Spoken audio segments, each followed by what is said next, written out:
بسم اللہ الرحمن الرحیم وبہ نستعین سبحانک لا علم لنا الا ما علمتنا انک انت العلیم الحکیم.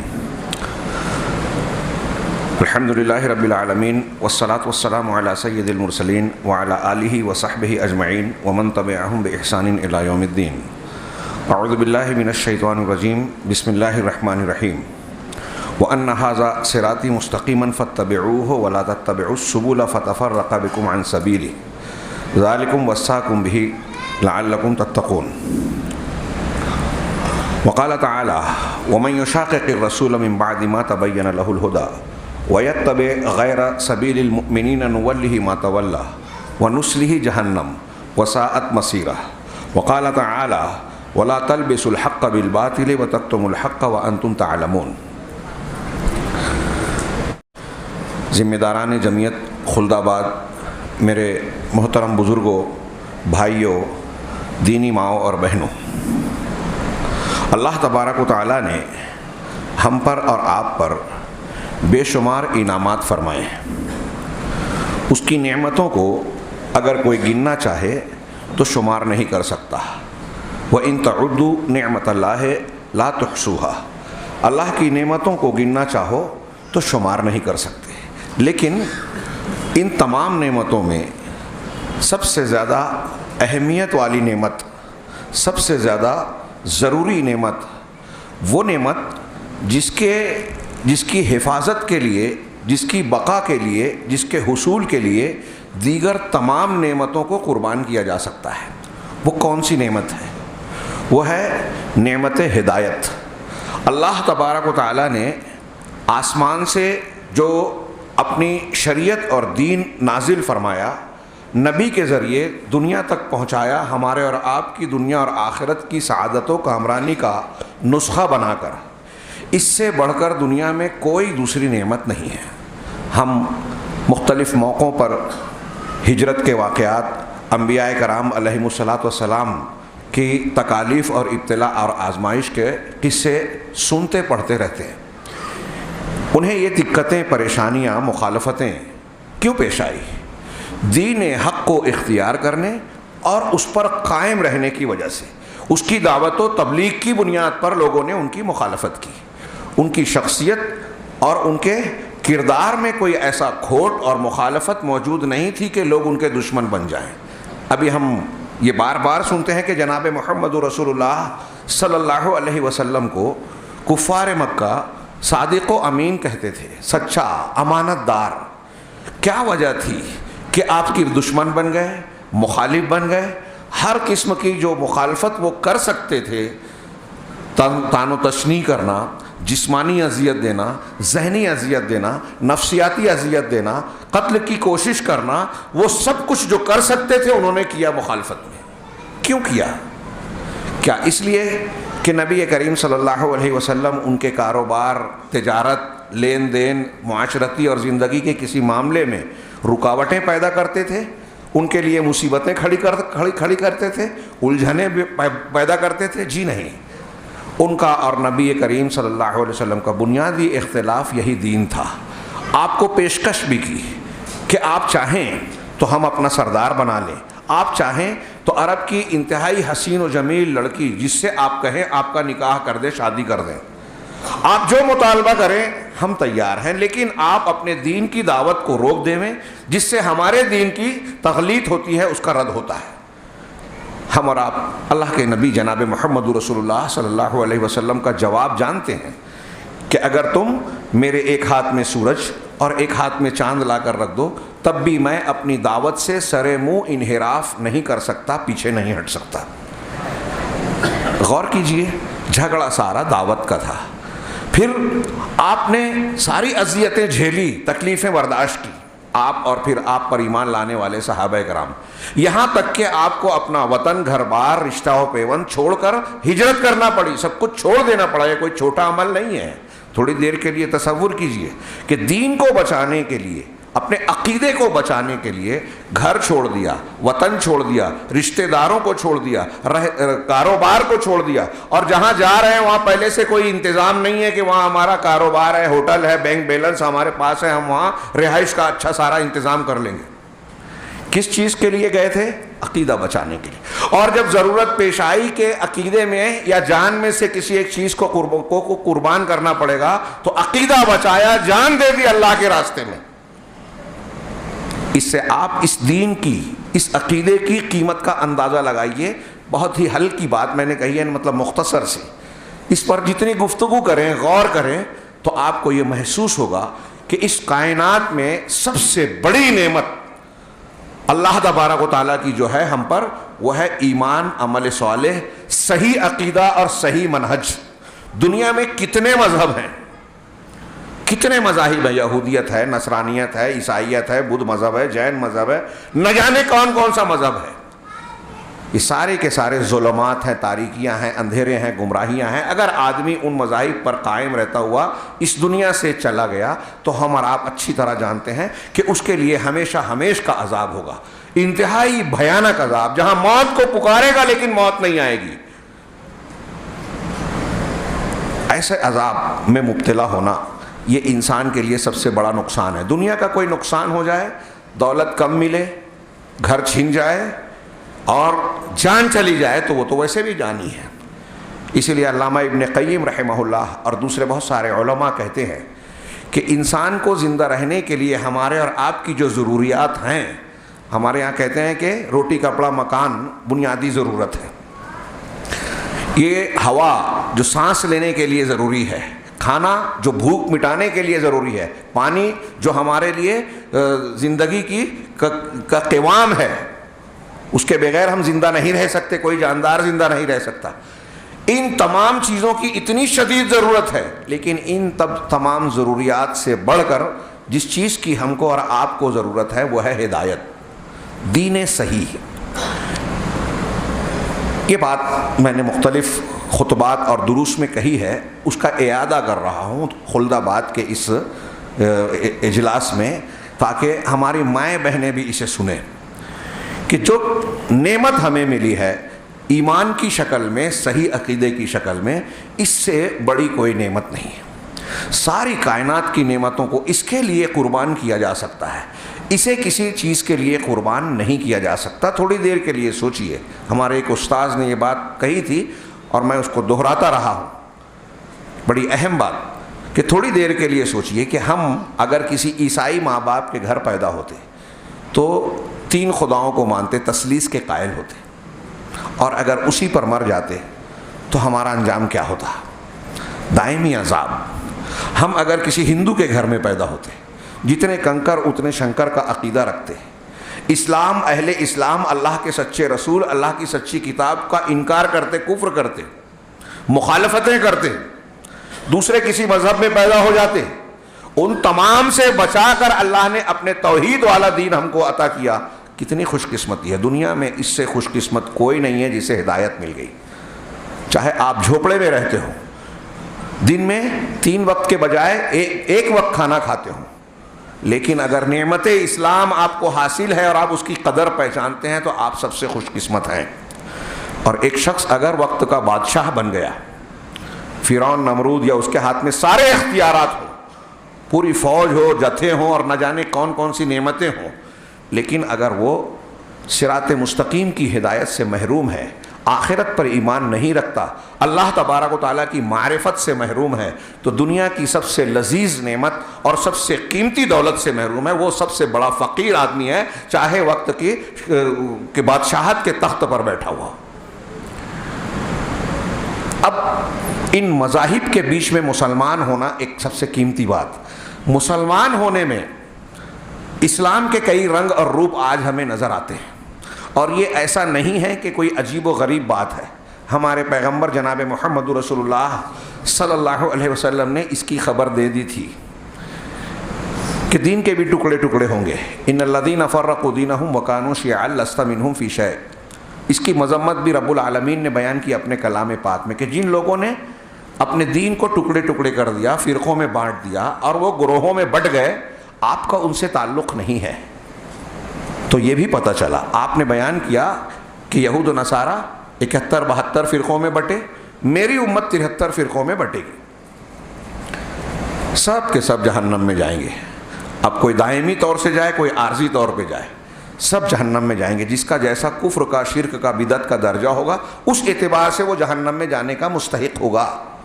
الا ملۃ واحدہ، سوائے ایک ملت کے. بعض روایتوں میں کہا کہ وہی الجماعہ، یہی الجماعت ہے. پوچھا گیا وہ کون ہے؟ کہا یہ وہ ہیں ہی ما علیہ ما انا علیہ و اصحابی. یہ وہ طبقہ، وہ گروہ ہے جو اس مسلک اور منہج کو اختیار کرتی ہے جس پر میں اور میرے صحابہ کرام ہیں. میں اور میرے صحابہ کرام. اللہ کے نبی صلی اللہ علیہ وسلم کا جو طریقہ ہے وہ سنت ہے، صحابہ کا جو طریقہ ہے وہ الجماعت ہے. اسی لیے آپ کے اور آپ کے صحابہ کے طریقے کو دین ماننے والے عقیدے میں، منہج میں، عبادات میں، معاملات میں، اخلاقیات میں، سارے امور دین میں جو لوگ اللہ کے نبی کے طریقے کو اختیار کرتے ہیں، صحابہ کے منہج کو اختیار کرتے ہیں، وہ اہل السنہ، اللہ کے رسول کے طریقے والے، والجماعہ صحابہ کے طریقے والے کہلاتے ہیں. اور انہی کو اہل الحدیث کہا جاتا ہے. یہ لقب ہے، پہچان کے لیے، نام نہیں ہے. جیسے کہ مسلم نام رکھا، حضرت ابراہیم علیہ السلام مسلم تھے لیکن اللہ نے ان کو مختلف نام القاب والے دیے کہ آپ حنیف تھے، شاکر تھے، قانت تھے. حنیف سارے معبودان باطل سے کٹ کر، مخلوق سے کٹ کر صرف اللہ کی طرف متوجہ، یہ صفت ہے ایک. بہرحال یہ جو مختلف فرقے پائے جاتے ہیں، نبی پاک صلی اللہ علیہ وسلم نے یہ بتایا تھا کہ میری امت میں گروہ بنیں گے، فرقے ہوں گے. جب آپ نے یہ کہا تو یہ ہونا ہی تھا اور ہم دیکھ رہے ہیں کہ ہوا ہے. اور ہر گروہ، ہر جماعت اپنے موقف اور منہج پر مگن ہے. کل حزب بما لدیہم فرحون. ہر جماعت اپنے مسلک اور موقف پر جو ہے خوش ہے، فرحاں اور شاداں ہیں کہ ہم حق پر ہیں، ہم صحیح ہیں. یہ کتنا بڑا دھوکہ ہے. نبی صلی اللہ علیہ وسلم فرما رہے ہیں کہ ایک صحیح ہے اور یہ لوگ کہہ رہے ہیں کہ سب صحیح ہیں. کوئی کہہ رہا ہے کہ 4 صحیح ہیں، کوئی کہہ رہا ہے کہ ان اختلافات اور مسائل میں نہ پڑو. ہاں، ہمارے درمیان جو متفق چیزیں ہیں اس کو اختیار کر لو، جو مختلف چیزیں ہیں اس کو چھوڑ دیجئے. اب ایک آدمی شرک کرے، ایک آدمی بدعات کا ارتکاب کرے، ایک آدمی کفریہ باتیں کرے، ایک آدمی قرآن حدیث کی صریح مخالف اعمال اور عقائد کو اختیار کرے، آپ خاموش رہیں. کیا یہ دین ہے؟ کیا یہ دین کا طریقہ ہے؟ اگر یہ دین ہے، دین کا طریقہ ہے، تو نبی کریم صلی اللہ علیہ وسلم کا یہ فرمانا کہ میری امت میں جو 73 فرقے ہوں گے سب جہنم میں جائیں گے، کیا یہ بیکار بات ہے؟ غیر ضروری بات ہے؟ آپ نے کیوں بیان کیا؟ آپ تنبیہ کر رہے ہیں، سمجھا رہے ہیں کہ لوگ ہوشیار رہیں. ہم اپنے آپ کو، اپنے بچوں کو، ہماری مائیں بہنیں اپنے آپ کو، اپنے بچوں کو جس طریقے سے دنیا کی باتیں سکھاتے ہیں، دنیا کے نقصانات سے بچانے کے لیے تعلیم دیتے ہیں، تربیت دیتے ہیں، بہت ساری چیزیں سکھاتے ہیں، اس سے بڑھ کر یہ سکھانے کی ضرورت ہے کہ ہم اپنے آپ کو اور اپنے بچوں کو ان گمراہ راستوں سے بچائیں، غلط مناہج سے بتائیں، غلط فکر اور انحرافات سے محفوظ بنائیں تاکہ وہ صراط مستقیم سے ہٹے نہیں. سب سے زیادہ ضروری یہ چیز ہے.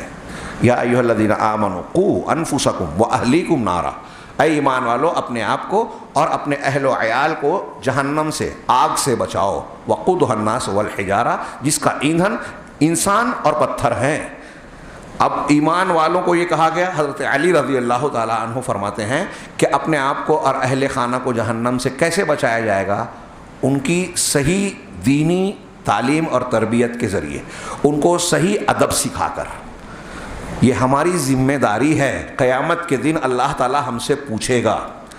لہٰذا اگر آپ اور ہم چاہتے ہیں، ایک ماں اپنے بچے کو کوئی تماچا غیر ضروری طور پر مار دے تو برداشت نہیں کرتی. کیا وہ ماں یہ برداشت کرے گی؟ سوچے، تصور کریں ہماری مائیں بہنیں، اور ہم اپنے بھائیوں اور محبوب لوگوں کے بارے میں سوچیں، اپنے بیٹے بیٹیوں کے بارے میں سوچیں کہ آپ پسند کرتے ہیں کہ آپ کے بچے کی ہڈی ٹوٹ جائے؟ ہاں، کسی دشمن کے ہاتھ لگے اور وہ اس کو ذبح کر دے، ہجومی تشدد میں مارا جائے، بے قصور جیل میں ڈالا جائے، اذیتوں سے دوچار ہو. دنیا کی ان تکلیفوں کو جو عارضی ہیں، ہلکی ہیں، اور یہاں کیسی بھی تکلیف آئے گزر جانا ہے، اس کو ہم برداشت نہیں کرتے کہ اپنے بیٹوں کو پہنچے اور اسے دیکھیں، جھیلیں. تو کیا ہمارے لیے یہ چیز قابل قبول ہونا چاہیے یا ہوگی کہ ہمارا بچہ، ہماری بچی، ہمارے بھائی، ہمارے رشتہ دار اس جہنم کے اندر جھونکے جائیں جس کا عذاب انتہائی ہولناک اور دردناک ہے، جس کے تذکرے سے نبی کریم صلی اللہ علیہ وسلم اور صحابہ کرام اشکبار ہو جاتے تھے. ہاں، لو تعلمون ما اعلم لضحکتم قلیلا ولبکیتم کثیرا، ایک روایت کے الفاظ ہیں کہ اگر وہ بات جو میں جانتا ہوں تم جان جاؤ تو تم بہت کم ہنسو گے اور روتے ہی رہو گے. ایک روایت میں یہ جملہ تھوڑا سا منکر ہے، وما تلذذتم بالنساء علی الفراشات، کہ تم اپنی بیویوں سے ان کے بستروں پر لذت حاصل کرنا چھوڑ دو گے. وتخرجون الی الصعودات، گھروں سے نکل کر میدان میں چلے جاؤ گے. تجأرون الی اللہ، اللہ تعالیٰ کے جناب میں گڑ گڑاتے رہو گے. سوچئے اگر وہ بات جان جاؤ جو اللہ کے رسول جان رہے ہیں، کون سی بات ہے کہ اللہ کا عذاب انتہائی شدید اور خطرناک ہے. اس سے بچانے والا نسخہ کیا ہے؟ یہ صراط مستقیم، اللہ کی ہدایت جو صحیح عقیدے کی بنیاد پر قائم ہوتی ہے، اور یہ صحیح عقیدہ صحیح اعمال کی عمارت تعمیر کرتا ہے، نیک اعمال کی تعمیر کرتا ہے عمارت. اس لیے سب سے زیادہ اس کی قدر پہچاننی چاہیے، اور ایک مسلمان بندے بندی کا فرض ہے کہ اپنے لیے، اپنے اہل و عیال کے لیے سب سے زیادہ جس چیز کی فکر کرے وہ یہ کہ صحیح دین سیکھیں اور کہیں اس سے انحراف نہ ہو. قرآن اور حدیث کی وہ تعلیمات جو اللہ، یہ مذاق نہیں ہے، اللہ تعالیٰ نے کتنے اہتمام سے اتارا، نبی مبعوث کیا، قرآن نازل کیا، اس کو کیسے محفوظ بنایا، اللہ کے رسول صلی اللہ علیہ وسلم پر حدیثوں سنتوں کو نازل فرمایا، اس کو کیسے محفوظ بنایا. پوری تاریخ پڑھ لیجئے، حیرت ہوتی ہے. اللہ تعالیٰ نے اس دین کی حفاظت کا ذمہ لیا اس لیے کہ آپ آخری رسول تھے، اور ان حفاظتوں کا بھی یہ تقاضا ہے کہ ہمارے اسلاف، صحابہ، تابعین، تبع تابعین، ان کے بعد ان کے شاگرد زندگیاں کھپا دی قرآن حدیث کو محفوظ بنانے کے لیے. اس کے مختلف علوم کو ایجاد کر کے خدمت کی، دین کی محفوظ بنایا، ایجاد کر کے اپنی طرف سے نہیں، قرآن و حدیث کی تعلیم کی روشنی میں. ہمارے پاس اتنی فرصت نہ ہو کہ ہم اس دین کی سچائی کو، حقائق کو جانیں. یہ دین حق ہے، دین برحق ہے. اللہ کے رسول صلی اللہ علیہ وسلم نے اسے پہنچا دیا لوگوں تک، اور یہ کہا، بیان کر دیا کہ میرے بعد اختلافات ہوں گے. ہاں، لوگوں میں کہ من یعش منکم بعدی فسیری اختلافا کثیرا، سنن کی بڑی مشہور حدیث ہے کہ میرے بعد جو زندہ رہے گا وہ بہت سارے اختلاف دیکھے گا. تو تم اللہ سے ڈرتے رہنا، ہاں، امیر کی سماعت کرتے رہنا.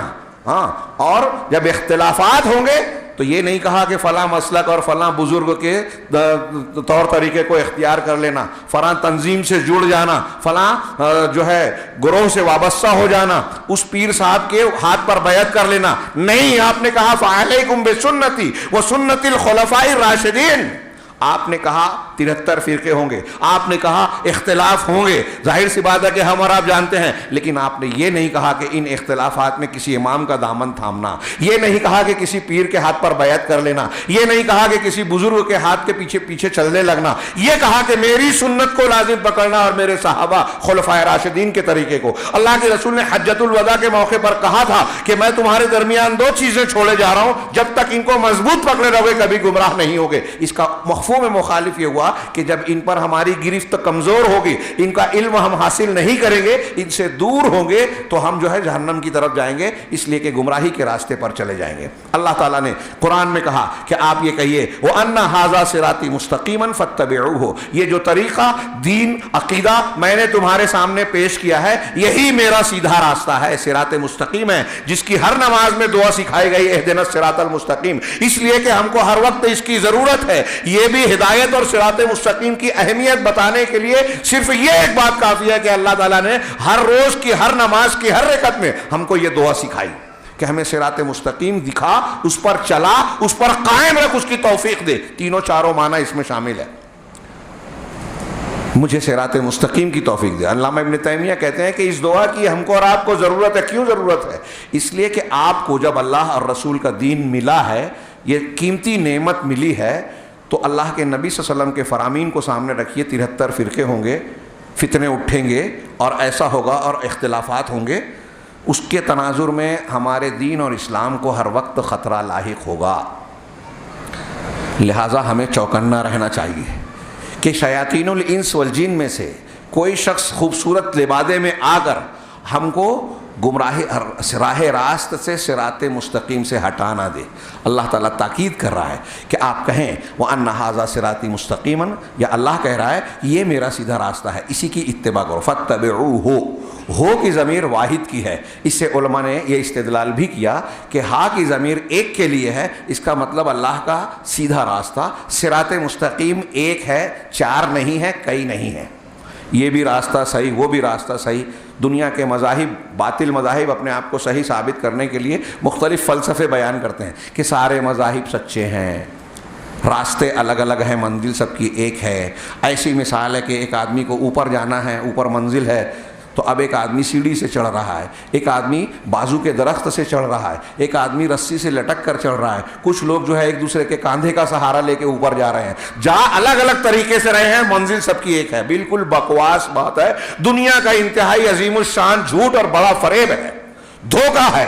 یہ کیسے ہو سکتا ہے کہ راستے الگ ہو، منزل ایک آدمی بمبئی کے راستے پہ جا رہا ہے، ایک احمد آباد کے راستے پہ جا رہا ہے، ایک اندور کے راستے پہ جا رہا ہے، جتنا چلتے جائیں گے اتنا ایک دوسرے سے دور ہوں گے۔ یہ مثال غلط ہے، یہ مثال صحیح ہے، کیونکہ ہم دیکھ رہے ہیں کہ مختلف مذاہب میں الگ الگ تعلیمات۔ ایک آدمی، آج ہمارے یہاں قانون بن گیا کہ جھولا جانور کو کاٹو گے تو وہاں پاپ ہے۔ ہمارے دین اسلام میں وہ نیکی کا کام ہے اگر ہم اللہ کے نام پر قربانی کر رہے ہیں۔ ایسی کتنی چیزیں ہیں کہ ایک وہاں مورتی پوجا جس کو وہ دین سمجھ رہے ہیں، ہم اس کو انتہائی گھناؤنی اور سب سے عظیم گناہ مانتے ہیں، اللہ کی نافرمانی مانتے ہیں کہ اگر اس عمل پر کوئی آدمی بغیر توبہ کے مر گیا تو کبھی جہنم سے نکلنے کا حقدار نہیں ہوگا، جہنم کی آگ اس کی اس گندگی کو صاف نہیں کر پائے گی۔ دونوں صحیح ہوں گے؟ ایک ہی بات کو ایک مذہب کہتا ہے کہ یہ نیکی ہے، دوسرا کہتا ہے کہ یہ برائی ہے۔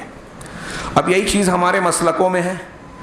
امام کے پیچھے سورہ فاتحہ پڑھنا، امام شافعی کہتے ہیں کہ فرض ہے، اس کے بغیر نماز منہ پہ مار دی جائے گی، نہیں قبول ہوگی۔ حنفی مسلک کہتا ہے کہ اگر پڑھ لی تو منہ پہ ماری جائے گی۔ کیا دونوں صحیح ہوگا؟ یہ اختلاف تنوع ہے، ایسا اختلاف جو چل جائے نہیں، ان دونوں میں سے کوئی ایک ہی صحیح ہوگا۔ تو کیا ہمارا فرض نہیں ہے کہ روزانہ کی نماز کی حفاظت کرنے کے لیے ہم اس کو جانیں؟ یہ ایک مسئلہ صرف میں نے اشارتاً یا مثالاً بیان کی۔ ہمارے عقائد کے سلسلے میں ہم دیکھ رہے ہیں کہ ہندوستان میں، پاکستان میں یا دنیا میں جو مسلمان ہیں، کتنے عقائد ہیں مختلف طریقوں کے۔ ایک طرف روافظ ہیں، صوفیہ ہیں، خوارج کی صفات رکھنے والے افراد اور تنظیمیں ہیں، اور اللہ کے اسماء و صفات کی تعویل کرنے والے، تشبیہ دینے والے۔ ایک طرف اہل سنت، تو کیا سب صحیح ہیں؟ ایک اللہ کی صفات کا انکار کرتا ہے، قرآن و حدیث میں جو موجود ہے اس کے بارے میں مختلف باتیں کہتا ہے۔ کچھ لوگ ہمارے یہاں کہتے ہیں کہ اللہ عرش پر نہیں ہے، ہر جگہ ہے، اور قرآن اور حدیث کہتے ہیں کہ اللہ عرش پر ہے، آسمانوں کے اوپر ہے۔ کیا دونوں صحیح ہے؟ اب اس بات کو اگر میں یا کوئی عالم چھیڑے تو کیا یہ ایسی بات ہے جس کو چھیڑنا نہیں چاہیے؟ کتنی اہم بات ہے۔ میری بات اور تمہید قدر طویل ہو گئی، لیکن موضوع کی اہمیت بتانا تھا، خاص طور سے اس بنیاد پر کہ میں پہلی مرتبہ اس موضوع پر یہاں گفتگو کر رہا ہوں۔ اب ایسے میں عرض یہ کرنا چاہتا ہوں، آج کا جو عنوان ہے کہ موجودہ دور کے فتنے۔ صراط مستقیم ہم کو سب سے قیمتی نعمت ملی، اس کی حفاظت ضروری ہے۔ اگر ہم اور آپ چاہتے ہیں کہ سرخرو ہو، کامیاب ہو، دنیا میں سعادت ملے، آخرت میں نجات ملے، تو دین صحیح کا حاصل کرنا پہلے لمبی اور بڑی ضرورت ہے، بہت بڑی ضرورت ہے۔ اب وہ حاصل کر لیا تو مطمئن گھر میں بیٹھ جائیں، ہمارے بچوں کے تعلق سے، اپنے تعلق سے ہم بے فکر ہو جائیں کہ ہم کو تو دین مل گیا۔ دین کے معاملے میں عام طور سے لوگوں کا رجحان ایسا ہی ہے کہ محنت کریں گے دنیا میں، دماغ لگائیں گے دنیاوی امور میں، کاروبار حیات میں جس کو ختم ہو جانا ہے، اور دین دوسرے نمبر پر۔ صحابہ کرام کی زندگیاں یہ تھی کہ دین پہلے نمبر پر تھا، دین کی بنیاد پر دنیا کو دیکھتے تھے، اگر دنیا آڑے آ رہی ہے تو قربان کر دیتے تھے۔ اور ہمارا معاملہ اس کے برعکس ہے کہ دنیا کا کام کریں گے، دنیا کے کام میں فائدے میں اگر دین آڑے آ رہا ہے تو نماز کو ٹال دو، فلاں اللہ کے رسول کی حدیث پر بعد میں عمل کر لیں گے، ابھی چھوڑ دو، دنیا کو ترجیح دیتے ہیں۔ یہ صراط مستقیم کی ناقدری ہے۔ تو ہر روز یہاں ہمارے لیے یہ خطرات ہیں، ہمارے اپنے نفس کی طرف سے، وہاں انسانوں اور جنوں میں جو شیاطین راہ راست سے بھٹکانے اور بہکانے والے جو عناصر پائے جاتے ہیں وہ بھی پوری دنیا میں جا بجا پھیلے ہوئے ہیں، اور جدید دور کے جو اسباب اور آلات ایجاد ہو گئے ہیں اس کی بنیاد پر تو یہ خطرہ انتہائی سنگین اور شدید ہو گیا ہے۔ کل تک جو چیزیں ہمارے گھر نہیں پہنچتی تھی، ہمارے بال بچے اور ہماری مائیں بہنیں جس سے دور دور تک واقف نہیں تھے، آج وہ ہمارے گھروں کے اندر بیڈ روم میں داخل ہوئی ہے، ٹی وی کے ذریعے سے، موبائل کے ذریعے سے۔ نیٹ پر آپ کوئی دوسری چیز دیکھنے جا رہے ہیں اور آتی ہے گندی اور ایسی چیزیں جو اسلام اور دین سے انسان کو منحرف کر دے۔ ایسے میں یہ عرض کرنا چاہتا ہوں کہ اس قیمتی نعمت کی حفاظت کتنی ضروری ہے، خاص طور سے ایسے تناظر میں کہ اللہ کے نبی صلی اللہ علیہ وسلم نے یہ ارشاد فرمایا کہ بہت سارے فتنے پیدا ہوں گے۔ فتنے، موجودہ دور کے فتنے، فتنے سے مراد جو ہم یہ بحث کر رہے ہیں کس معنی میں کر رہے ہیں، وہ مراد ہے علامہ ابن حجر العسقلانی نے ان کتاب الفتن وغیرہ کے ضمن میں فتنے کا جو معنی بتایا کہ وہ امور اور وہ چیزیں جو انسان کے دینی امر کو متاثر کریں، دین کو متزلزل کریں، دین پر ضرب لگائیں، ایسی چیز انسان کے لیے فتنہ ہے۔ فتنے کا ایک معنی امتحان ہے، دنیا دار الامتحان ہے۔ اللہ تبارک و تعالیٰ نے جب ہم کو نعمت دی نا قرآن حدیث کی، صراط مستقیم کی، تو دے کر یہ بات نہیں ہوئی۔ قرآن نے کہا افحسبتم، کیا ہے، احسب الناس ہو، کیا ہے، کیا لوگ یہ سمجھتے ہیں کہ صرف یہ کہہ لیں گے کہ آمنا، ہم ایمان لے آئے تو بس چھوڑ دیا جائے گا؟ آپ اور ہم نے کہا ہم مسلمان ہیں، ہم قرآن و حدیث کو ماننے والے ہیں، بس جنت مل جائے گی؟ نہیں، اللہ تبارک و تعالیٰ آزمائشوں کی کسوٹی پر رکھے گا، فتنے اور مشقتیں ہم پر آئے گی، اور وہاں یہ پتہ چلے گا کہ ایمان لانے والا سچا کون ہے، جھوٹا کون ہے۔ یہ قرآن نے متعدد مقامات پر بیان کیا۔ تو یہ امتحان گاہ ہے۔ اب اس امتحان کو اللہ تبارک و تعالیٰ نے مکمل کرنے کے لیے ہمارے صراط مستقیم کے سامنے بہت سارے ایسے راستے، افکار، مذاہب، بدعقیدگیاں، برے اعمال، اور وہ بدعقیدگی ہے، برے اعمال ہیں، لیکن خوشنما انداز میں ہمارے سامنے آتے ہیں، اور یہی فتنہ ہے۔ لفظ فتنہ موقع نہیں ہے، قرآن میں کم و بیش 10 معنی میں استعمال ہوا۔ ایک میں نے بتایا امتحان، فتنے کا ایک معنی معذرت کے معنی میں بھی ہے، ہاں، کہ قیامت کے دن ان کا فتنہ یعنی ان کی معذرت صرف یہ ہوگی کہ کہیں گے کہ ہم نے شرک نہیں کیا، مشرکین کہیں گے۔ اسی طریقے سے فتنے کا ایک معنی عذاب کے ہوتا ہے، مصیبت کے ہوتا ہے۔ ایسے کم و بیش 10 معنی ہیں۔ ہم جس فتنے کی بات کر رہے ہیں وہ امور جو ہمارے ایمان کے لیے خطرہ بنتے ہیں، ایمان کو متاثر کرتے ہیں۔ اللہ کے نبی جناب محمد رسول اللہ صلی اللہ علیہ وسلم نے ان فتنوں سے ہم کو بہت شدت کے ساتھ آگاہ کیا۔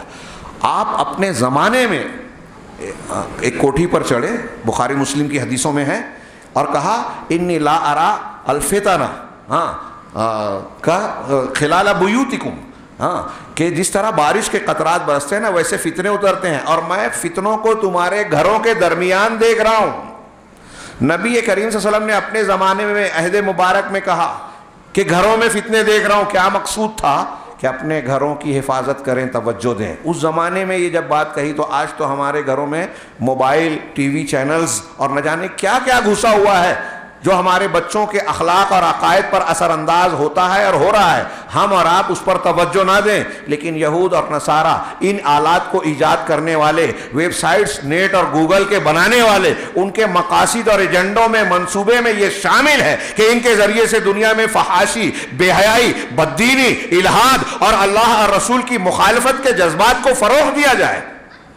اور اس طریقے سے جب وہ اپنے دین سے منحرف ہو جائیں گے، حق سے دور ہو جائیں گے، تو ہمارے لیے کوئی ضرر رساں نہیں رہ جائیں گے، کوئی خطرہ نہیں رہ جائیں گے۔ ہماری تہذیب و ثقافت کو قبول کرنے پر مجبور ہوں گے، ہمارے گاہک بنیں گے، ہماری تہذیب و ثقافت کی خوشہ چینی اور نقالی کریں گے، لہذا ہمارا سامان خریدیں گے، ہمارے پیچھے پیچھے چلیں گے۔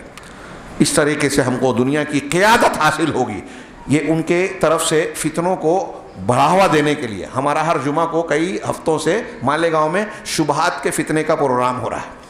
اس میں اب تک جو کچھ باتیں پیش کی گئی ہیں وہ ابھی نامکمل ہے، لیکن ایسے ایسے پہلو کے سامعین میں سے کئی لوگوں نے اس بات کا اظہار کیا کہ ہم نے ان امور پر توجہ ہی نہیں دی تھی، کیسے کیسے راستے سے آج دشمنان دین ہمارے اور آپ کے، ہمارے بچوں اور گھر والوں کے دین اور عقیدے پر ضرب لگانے کی کوشش کرتے ہیں.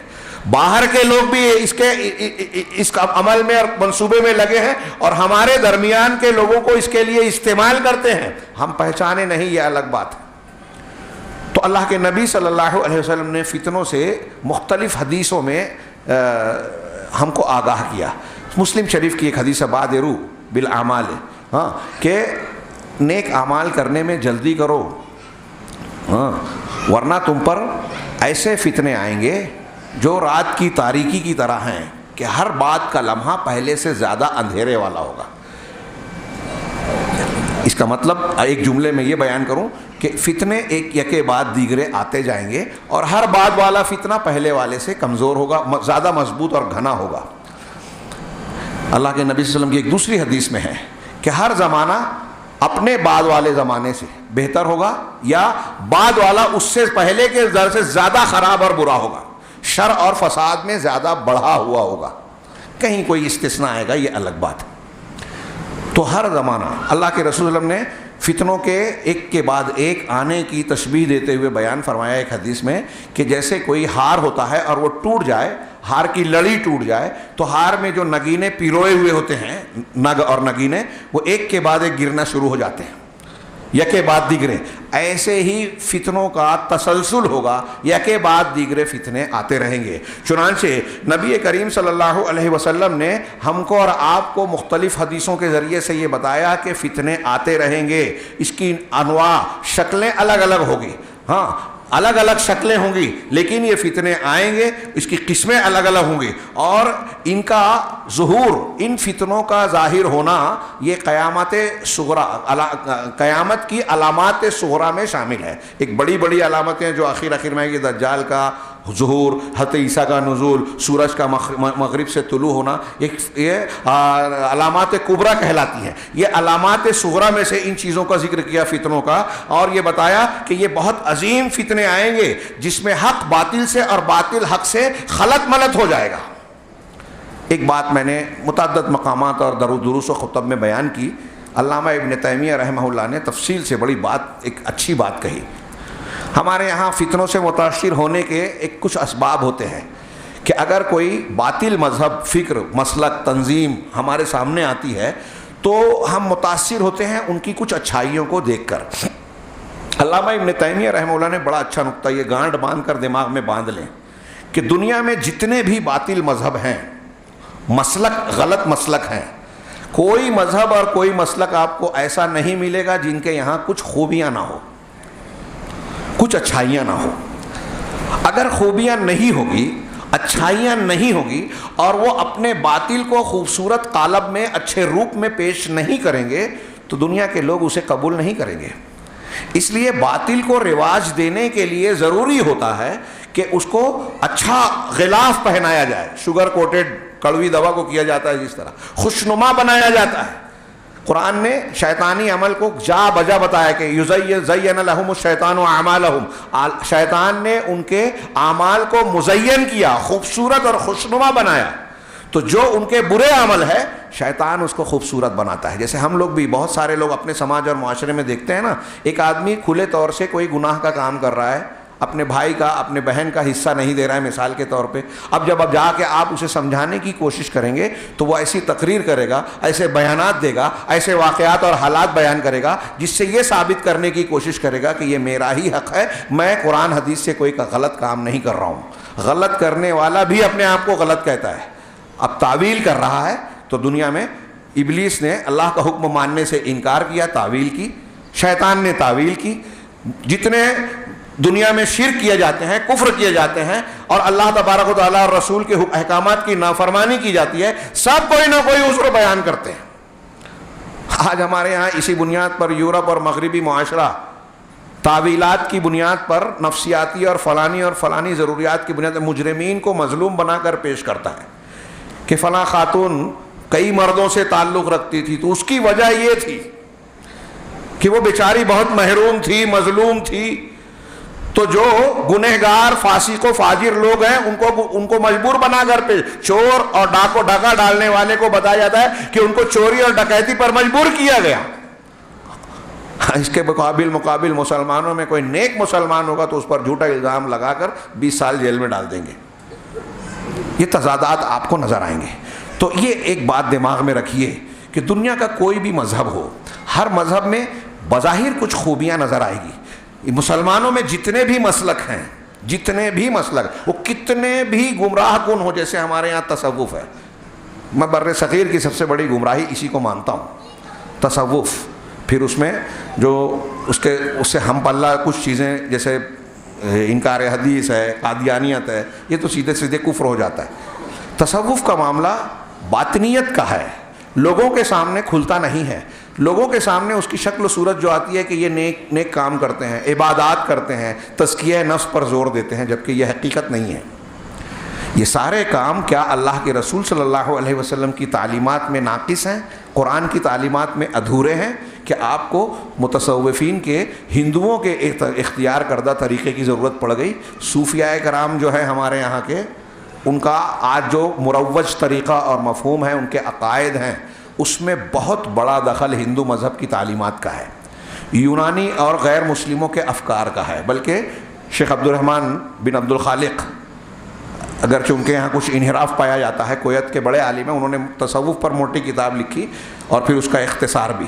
وہ کہتے ہیں کہ دنیا کے جتنے باطل مذاہب کی جتنی گندگیاں ہیں وہ سب آپ کو تصوف میں ملے گی. کتنا خطرناک جملہ ہے. دنیا کے جتنے باطل مذاہب کی جتنی گندگیاں ہیں, برے عقیدے کی شکل میں, برے اعمال کے, وہ سب تصوف میں آپ کو ملے گا. وحدت الوجود, حلول کا عقیدہ ہندوؤں کا عقیدہ ہے, جو دنیا کا سب سے بڑا کفر اور شرک ہے, ہر چیز میں اللہ ہے, نعوذ باللہ, یہ صوفیوں کا عقیدہ ہے. حلول و اتحاد کا عقیدہ ہے. اور قرآن حدیث کو چھوڑ کر ہماری بات مانیے, پیر صاحب کی بات مانیے, آپ پہلا قدم تصوف میں رکھتے ہیں تو وہیں سے آپ کو دین سے منحرف کر دیا جاتا ہے. کتنا بڑا فتنہ ہے یہ, اندازہ لگائیے. اس کے ساتھ ساتھ اس کی جو اصل پیدا کرنے والا گروہ ہے رافضیت کا, ہم اس پر کچھ گفتگو کریں گے اگر موقع ملا. بہرحال میں یہ عرض کرنا چاہتا ہوں کہ خوشنما شکل میں آ کر باطل ہمیں فریفتہ کرتا ہے, اور کتنے لوگ اس سے دھوکہ کھا جاتے ہیں. حق کو, قرآن و حدیث کو اس کی دلیلوں سے سمجھتے نہیں ہیں. نتیجے میں وہ چمکنے والی چیز کو, وہ کتنا بھی پالش کیا ہوا پترا ہی کیوں نہ ہو, لوہا ہی کیوں نہ, اس کو سونا سمجھ لیتے ہیں اور دھوکہ کھا جاتے ہیں. چنانچہ اللہ کے رسول صلی اللہ علیہ وسلم نے ہم کو اور آپ کو آگاہ کیا کہ یہ قیامت کی نشانیوں میں سے ہے کہ فتنے سر ابھاریں گے, یکے بعد دیگرے آئیں گے. رات کی تاریکی کے ایک حصے سے دوسرے حصے کی طرح, ایک یکے بعد دیگرے, ایک فتنے سے بڑا فتنہ, دوسرا فتنہ, آنے والا فتنہ پہلے والے فتنے کو ہلکا بنا دے گا. یرقق بعضها بعضا, بعض حدیث کے الفاظ میں ہے کہ بعض فتنے کو, بعد والا پہلے والے کو رقیق بنا دے گا, ہلکا بنا دے گا. اللہ کے نبی صلی اللہ علیہ وسلم نے گویا یہ بات بیان کی کہ اس سے حق اور باطل ملتبس ہو جائیں گے, ایمان متزلزل ہو جائیں گے. اللہ کے رسول صلی اللہ علیہ وسلم کے فرمان کا ایک ٹکڑا یہاں نقل کیا کہ یصبح الرجل مؤمنا فیمسی کافرا ویمسی مؤمنا فیصبح کافرا یبیع الرجل دینه بعرض من الدنیا. صحیح مسلم کے حدیث کے یہ الفاظ ہیں آخری کے کہ آدمی صبح میں مسلمان ہوگا, شام میں کافر ہو جائے گا, شام میں مسلمان ہوگا, صبح میں مسلمان کافر ہو جائے گا. اپنے دین کو ایک آدمی دنیا کے معمولی اور تھوڑے سے قیمت کے بدلے میں بیچے گا. کتنی بڑی بات ہے. سوچئے, ایک ہی دن میں صبح میں ایک آدمی مسلمان ہے, شام میں کافر. یہ کون فرما رہا ہے؟ جناب محمد رسول اللہ صلی اللہ علیہ وسلم کی زبان مبارک, جن کو ہم صادق و مصدوق کہتے ہیں. آپ کی زبان سے نکلنے والی بات غلط نہیں ہوتی. تو کتنا خطرناک فتنہ ہوگا. آپ ہمارے اور اپنے بارے میں یہاں جتنے لوگ بیٹھے ہیں سوچیں ہیں کہ کیا ہم جانتے بوجھتے یہ کام کریں گے کہ مسلمان ہے کافر بن جائیں؟ نہیں. لیکن ایسے فتنے آئیں گے سنگین قسم کے. اللہ کے رسول نے بتایا کہ صبح آدمی مسلمان ہوگا, شام کو کافر, شام کو مسلمان ہوگا, صبح کافر. کتنے سنگین مسائل ہوں گے. اور جب بھی کوئی فتنہ ابھرے گا تو ایک مومن بندہ کہے گا کہ یہ تو مجھ کو ہلاک کر دینے والا ہے. جب وہ فتنہ چھٹ جائے گا, ہٹ جائے گا, تو اس کے علاوہ دوسرا فتنہ آئے گا اور مومن کہے گا ہادہی یہ ایسا ہے، یہ ایسا ہے، یہ ایسا ہے۔ یہ بھی صحیح حدیثوں میں ایک لمبی حدیث مسلم شریف کی ہے، اس کے ٹکڑے میں موجود ہے۔ اور قیامت تک یہ فتنوں کا کہ ظہور کا سلسلہ جاری رہے گا۔ اب موجودہ دور کے فتنے کیا ہیں، اس سے پہلے ہم حدیث کی روشنی میں دیکھیں اور اس کو موجودہ دور پر منطبق کریں۔ اللہ کے نبی صلی اللہ علیہ وسلم نے مختلف فتنوں کے سر ابھارنے کی جو خبریں دی ہیں، اگر ہم اس کو جمع کریں تو ایک لمبی چوڑی، صرف حدیثوں کو اگر میں پڑھوں پیش کروں تو کئی گھنٹے کم پڑیں گے۔ ہمارے پاس صرف 15-17 منٹ باقی ہے اور موضوع کا بہت حصہ ابھی کنارے ہے۔ بہرحال فتنوں کے تعلق سے اللہ کے نبی صلی اللہ علیہ وسلم کی یہاں انہوں نے ایک حدیث نقل کی اشراط الساعہ کا ذکر کرتے ہوئے۔ بخاری اور مسلم کی ایک حدیث ہے، اللہ کے نبی صلی اللہ علیہ وسلم نے فرمایا یتقارب الزمان ویقبض العلم وتظہر الفتن ویلقى الشح ویکثر الحرج قالوا وما الحرج قال القتل۔ صحیح بخاری اور صحیح مسلم کی، اور بعض یہی حدیث کچھ الفاظ کے اضافے کے ساتھ بھی مروی ہے، کچھ اور بھی چیزیں۔ اس کا ترجمہ یہ ہوگا، اللہ کے رسول صلی اللہ علیہ وسلم کہ یتقارب الزمان، زمانہ قریب قریب ہو جائے گا۔ اس جملے کی دسیوں تعویل کی ہے علماء نے کہ اس کا مطلب کیا زمانے کے قریب ہونے کا۔ تو ایک معنی لوگوں نے یہ بیان کیا کہ زمانے کے قریب ہونے کا مطلب لوگوں کی عمریں گزرتے زمانے کے ساتھ کم ہو جائے گی۔ کچھ لوگوں نے بتایا کہ پہلے جو کام تھوڑے وقت میں ہوتا تھا، یہ اس کا مطلب یہ ہے کہ زمانے میں برکت کم ہو جائے گی۔ پہلے جو کام تھوڑے وقت میں ہوتا تھا اب وہ زیادہ وقت میں ہوگا، اور اسی کے قریب قریب معنی کو تشریح حاصل ہے، کیونکہ اللہ کے رسول صلی اللہ علیہ وسلم کی ایک حدیث میں یہ ہے کہ ایسا معاملہ ہو جائے گا کہ مہینہ سال مہینے کی طرح، مہینہ دن کی طرح، ہفتے کی طرح، ہفتہ دن کی طرح ہو جائے گا۔ تو گویا زمانے کی برکت، کاموں کے وقت کی نوعیت کم ہو جائے گی۔ آپ کئی طریقے سے یہ چیز دیکھ سکتے ہیں۔ ماضی میں ہمارے علماء سلف نے اپنی زندگی میں جتنی کتابیں لکھی ہیں، ہم اپنی زندگی میں اتنی پڑھتے نہیں ہیں۔ علامہ ابن عساکر میں صرف ایک مثال دوں، علامہ ابن عساکر نے تاریخ ابن عساکر جو لکھی ہے 80 بڑی بڑی جلدوں میں لکھی ہے۔ کچھ دنوں پہلے خبر دی کہ سعودی عرب میں وہ چھپ رہی تھی، 40 جلدوں تک پہنچے تھے، پوری چھپ نہیں سکی تھی۔ ہم لوگ 80 جلد آج کوئی پڑھے گا، ایک جلد موٹی کتاب۔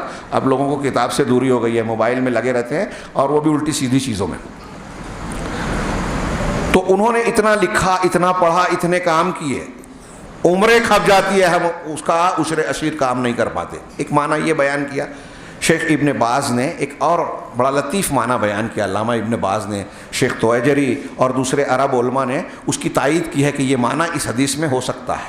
وہ یہ کہ جو اللہ تبارک اس حدیث میں جو بات بیان کی زمانہ قریب قریب ہو جائے گا، تو اس کی وجہ یہ ہے کہ مسافتیں سمٹ جائے گی۔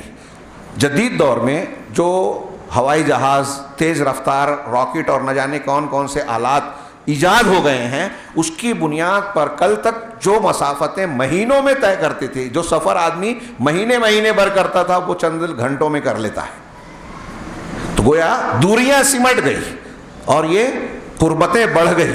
آج کہا جاتا ہے کہ دنیا گلوبل ویلیج بن گئی ہے، ایک گلوبل دیہات بن گئی ہے۔ آپ یہاں کوئی بات کہیں، پل میں جو ہے وہ دنیا کے گوشے گوشے میں پھیل سکتی ہے۔ یہ موبائل کے ذریعے سے آپ دنیا کے کسی بھی خطے میں چاہیں بیٹھے بیٹھے فوراً رابطہ قائم کر سکتے ہیں۔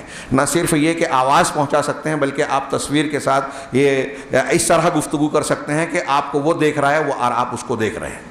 انٹرنیٹ اور نہ جانے کیا کیا آلات ہیں۔ تو انہوں نے کہا کہ یہ معنی بھی اس میں شامل ہو سکتا ہے کہ زمانہ قریب ہو جائے گا۔ یتقارب الزمان ویقبض العلم، اور علم کو قبض کر لیا جائے گا، علم کو قبض کر لیا جائے گا، اٹھا لیا جائے گا۔ بعض روایتوں میں ہے وَيُرْفَعُ الْعِلْمُ وَيَثْبُتُ الْجَهْلُ، یہ بھی اضافہ ہے جو یہاں کے الفاظ میں نہیں ہے، کہ علم اٹھا لیا جائے گا اور جہالت عام ہو جائے گی۔ علم کیسے اٹھایا جائے گا؟ بخاری مسلم کی ایک دوسری حدیث سے اس کی تشریح ہوتی ہے۔ اللہ کے نبی جناب محمد رسول اللہ صلی اللہ علیہ وسلم نے فرمایا کہ ان اللہ لا ينتزع العلم انتزاعا، اللہ علم کو یوں ہی کھینچ نہیں لے گا۔ یعنی علامہ نووی نے اس کی شرح میں کہا اس کا مطلب یہ ہے کہ بندے کے دل سے اللہ علم کو مٹا دے، ایسا نہیں کرتا کہ آپ اور ہم جو علم رکھتے ہیں اس علم کو اللہ سلب کر لے، چھین لے۔ وَلَٰكِن يَقْبِضُ الْعِلْمَ بِقَبْضِ الْعُلَمَاءِ، کہ بندوں کے سینے سے محو کر دے، مٹا دے وے، ایسے نہیں اٹھائے گا، بلکہ اللہ تبارک و تعالیٰ علم کو اٹھاتا ہے علماء کو اٹھا کر۔ یاد رکھیے، علماء کو اٹھانا یہ ایک نقصان ہے۔ علماء کا اٹھنا، جو حقیقی علماء ہیں، قرآن و حدیث کے جاننے ماننے والے اور علماء ربانیین کہلانے کے مستحق ہیں، صحیح دین کی دعوت و تبلیغ، تربیت و تعلیم کا کام کرتے ہیں، وہ بہت بڑی نعمت ہے۔ ہاں، یہ ینقص العمل کی تشریح میں علامہ ابن حجر نے ایک معنی یہ بھی بتایا کہ علم کم ہو جائے گا، بعض حدیثوں میں ہے کم ہو جائے گا، تو کم ہونے کا مطلب کہ اگر کسی شہر میں کوئی عالم دین ہے اور وہ مر گیا تو اس شہر میں علم کم ہو گیا۔ یہ علامہ ابن حجر کی کئی تشریحات میں سے ایک تشریح ہے، نقص کی، کمی کی۔ تو علم کو، علماء کو اٹھا کر اللہ تعالیٰ علم اٹھائے گا۔ فَإِذَا لَمْ يُبْقِ عَالِمًا، اسی حدیث کا جملہ ہے کہ جب اللہ تعالیٰ کسی عالم کو باقی نہیں رکھے گا، عالم کو باقی نہیں چھوڑے گا، اتخذ الناس رؤوسا جہالا، لوگ جاہلوں کو اپنا رئیس بنا لیں گے، سردار بنا لیں گے، پیر بنا لیں گے۔ قرآن حدیث جانتا نہیں ہے، قرآن حدیث جاننے کی کوشش بھی نہیں کرتا، اور آدمی اس کی پیروی کر رہا ہے، اس کے ہاتھ پر بیعت کر رہا ہے۔ یہ کتنا بڑا فتنہ ہے۔ اللہ کے رسول بیان کر رہے ہیں کہ علم اٹھا لیا جائے گا، اور جب علم اٹھے گا جاہلوں کو سردار بنایا جائے گا، ان کے پیچھے لوگ چلیں گے۔ ہاں، اتخذ الناس رؤوسا فسئلوا، ان سے سوال کیا جائے گا، فافتوا بغیر علم، تو وہ بغیر علم کے فتوا دیں گے، فضلوا واضلوا، خود بھی گمراہ ہوں گے اور لوگوں کو بھی گمراہ کریں گے، خود بھی گمراہ ہوں گے اور لوگوں کو بھی گمراہ کریں گے۔ کتنی بڑی بات۔ یہاں کون سا علم مراد ہے؟ یہاں علم سے علم دین مراد ہے، کہ علم دین کے جاننے، علم دین کو اللہ تعالیٰ اس طرح اٹھائے گا، علماء کو اٹھا کر۔ علم دین ہی کیوں مراد ہے؟ دنیا کا علم تو روز بروز ترقی کرتا ہوا دکھائی دے رہا ہے۔ جب یہ حدیث سنتے ہیں تو لوگ کہتے ہیں کہ آج کے زمانے میں تو ایسے ایسے علوم ہیں جو پچھلے زمانوں میں نہیں تھے، ایسی ترقیات اور تحقیقات، ریسرچ ورک ہو رہے ہیں، نئے نئے گوشے دنیا کے کھلتے جا رہے ہیں، تو علم تو بظاہر بڑھ رہا ہے۔ یہ دنیاوی علوم کی بات نہیں ہے، اس کی دلیل یہ ہے کہ اس حدیث کا آخری ٹکڑا ہے کہ وہ سوال کیا جائے گا تو وہ بغیر علم کے فتوا دیں گے اور خود گمراہ ہوں گے دوسروں کو۔ یہ کون سے علم کا اور کون سے فتوے کی بات ہے؟ ظاہر سی بات ہے کہ دین کے علم کی بات ہے۔ دین کا علم جس کو نہیں ہے وہ فتوا دے گا، جو قرآن حدیث کو جانتا نہیں ہے۔ آج ہمارے ارد گرد میں کتنے ہیں، کلپس چل رہی ہیں، پروگرام ہو رہے ہیں، جو عالم نہیں ہے، جو افتاء کے درجے پر فائز نہیں ہے، وہ فتوا دے رہا ہے دھڑلے سے، ادھر ادھر سے پڑھ کر، ادھر ادھر سے نکال کر، گوگل پر ایک سرچ کرتا ہے ایک نوجوان اور سمجھتا ہے کہ میں نے حدیث پڑھ لی، اب اس مسئلے میں اتھارٹی ہو گیا، میں فیصلہ کن بات کر سکتا ہوں۔ انتہائی جہالت ہے یہ۔ صحابہ کرام، میں نے کل کے درس میں مالیگاؤں میں بیان کیا، کچھ مثالیں دی، عبداللہ ابن مسعود، حضرت امام شعبی رحمہم اللہ اور حضرت عبداللہ ابن مسعود رضی اللہ عنہ، ان کے اقوال اور اعمال بیان کیے، اور دوسرے لوگوں کے، کہ وہ کہتے ہیں کہ ہم سے اگر کوئی حلال حرام کا مسئلہ پوچھا جاتا ہے تو ہمارے رونگٹے کھڑے ہو جاتے ہیں۔ وہ علم والے تھے، ڈرتے تھے کہ اگر ہم غلط مسئلہ بتائیں گے تو اللہ کا غلط دین بتا رہے ہیں، اللہ ہم سے پوچھے گا، پکڑ کرے گا۔ ہم مکلف ہو گئے، میں نمائندگی کر رہا ہوں، جب یہ کہہ رہا ہوں کہ دین میں یہ حلال ہے، یہ حرام ہے، یہ صحیح ہے، یہ غلط ہے، یہ جائز ہے، ناجائز ہے، تو اللہ کے دین کی نمائندگی کر رہا ہوں۔ چھوٹی موٹی بات نہیں ہے، کھیل کود نہیں ہے، تماشا نہیں ہے۔ اسی لیے وہ فتویٰ دینے سے بہت ڈرتے گھبراتے تھے، احتیاط اختیار کرتے تھے۔ علم کم نہیں تھا ان کا، ہم لوگوں کے علم سے بہت گہرا، بہت اونچا تھا، ہم ان کے آس پاس بھی نہیں پہنچ سکتے، پھر بھی وہ احتیاط برتتے تھے۔ ہمارے علم کم ہے۔ خیر، تو یہ علم کی کمی کا ایک قیامت کی نشانی بنائی گئی۔ میں اگر اس پر بات کروں تو ہمارے موضوع سے متعلق کئی گوشے پر اس پہ روشنی ڈالے کہ علم کا اٹھایا جانا، قرآن حدیث کے علم کا کم ہونا، صحیح عقیدے کو، جب آپ کو صحیح قرآن حدیث نہیں معلوم ہوگا تو صحیح عقیدہ نہیں معلوم ہوگا، صحیح منہج نہیں معلوم ہوگا، آپ غلط طریقہ اختیار کریں گے، بدعت کو سنت سمجھیں گے، شرک کو دین سمجھیں گے، کفر کو دین سمجھیں گے۔ ہمارے ارد گرد میں دیکھیے کتنے لوگ دین کا کام کر رہے ہیں، محنت کرتے ہیں، فضائل کے نام پر دین کے لیے سالوں سال لگا دیا، لیکن آپ پوچھئے ان سے توحید اور شرک معلوم ہے تو نہیں بتائیں گے۔ دعویٰ ہے اللہ تبارک و تعالیٰ سے متعلق جو قرآن و حدیث کے اسماء و صفات کے باب ہیں، امور ہیں، آپ پوچھئے لوگوں سے، جیسا کہ میں نے کہا کل کے درس میں کہ وہ کہتے ہیں اگر آپ ہندوستان میں بہت سارے لوگوں سے پوچھیں کہ اللہ کہاں ہے تو کہیں گے ہر جگہ ہے۔ وہی صوفیوں کا اور ہندوؤں کا عقیدہ۔ یہ جواب صحیح نہیں ہے۔ صحیح جواب یہ ہے کہ اللہ اپنی ذات کے ساتھ عرش پر مستوی ہے، ہاں، اور علم اور قدرت کے ساتھ ہر جگہ ہے. وَأَحَاطَ كُلَّ شَيْءٍ عِلْمًا، یہ قرآن حدیث کی دلیلیں ہیں. اس پر کبھی لمبی چوڑی گفتگو کی جانی چاہیے، اس کی ضرورت ہے ہندوستانی ماحول میں. ہم کریں گے انشاءاللہ کسی اور موقع پر. اللہ تبارک و تعالیٰ ذات کے ساتھ عرش پر مستوی اگر کوئی ایسا نہیں مانتا تو صحابہ، تابعین، تبع تابعین، تمام چاروں امام کے عقیدے کے خلاف ہے. امام ابو حنیفہ رحمہ اللہ سے ثابت ہے کہ وہ کافر ہے جو کہتا ہے آسمانوں کے اوپر عرش پر اللہ مستوی نہیں ہے. اور امام حنیفہ کی تقلید کے دعوے کرنے والے بہت سارے لوگ آج یہ کہتے ہیں کہ اللہ ہر جگہ ہے، عرش پر نہ ہو. وہ گمن صاحب بیان کرتے ہیں کہ اللہ تبارک و تعالیٰ اگر عرش پر ہوگا تو اس کے لیے جگہ ہو جائے گی. وہی معتزلہ کا عقیدہ، گمراہ عقیدہ. میں نے کل اور بعض دوسرے دروس میں اس کا جواب دیا. فی الحال اس کا موقع نہیں ہے. میں یہ عرض کرنا چاہتا ہوں کہ یہ علم کی کمی ہے، غلط علم ہے. جاہل لوگ قرآن حدیث اور عقیدہ بیان کر رہے ہیں، اور یہ جڑ ہے علم کا پھیلنا اور جہالت کا پھیلنا اور علم کا اٹھایا جانا، علماء ربانیین کی قلت ہو جانا. یہ تمام فتنوں کی جڑ اور بنیاد ہے. ہمارے جو نوجوان گمراہیوں کا شکار ہوتے ہیں، آپ دیکھیں کہ عام طور سے وہ علماء سے ربط میں نہیں ہیں. جو گرفتار ہو کر بے گناہ ہوتے ہوئے بھی جیلوں میں بند ہیں، ان میں ایک بڑی تعداد ایسی ہی ملے گی جو اہل علم اور ذمہ داران دینی سوجھ بوجھ رکھنے والوں سے جڑے ہوئے نہیں ہیں. اپنے طور سے فیصلہ کرتے ہیں، جذباتیت کو اختیار کرتے ہیں. نتیجے میں ان کے اندر خارجی افکار آ گئے، ان کے اندر ایسی چیزیں آ گئی جو دین اور اسلام کی تعلیمات کے مطابق نہیں ہیں. لہذا آپ اور ہم مائیں بہنیں اس پر توجہ دیں. ہماری خواتین اسلام مائیں بہنیں یہ نہ سمجھیں کہ یہ موضوع اور یہ جو باتیں چل رہی ہے اس کا ہم سے تعلق نہیں ہے. یہ ہر مسلمان کی بنیادی بات ہے یہ کہ وہ اپنی زندگی کے سلسلے میں سب سے پہلا قدم اٹھانے کے لیے یہ فیصلہ کرے کہ میں صحیح منہج کو اختیار کروں. آج دنیا میں ہر طرف فتنے ہیں، گمراہیاں ہیں، بدعقیدگیاں ہیں، غلط تنظیمیں ہیں، غلط مسلک ہیں، غلط منہج ہے. ان سے اپنے آپ کو بچا کر صراط مستقیم پر چلانا ہے. اور ان فتنوں سے بچنے کے لیے سب سے بڑی ضرورت ہے علم صحیح کی، صحیح علم دین کی. اللہ کے رسول صلی اللہ علیہ وسلم کے آگے فرمائے وَتَظْهَرُ الْفِتَنُ.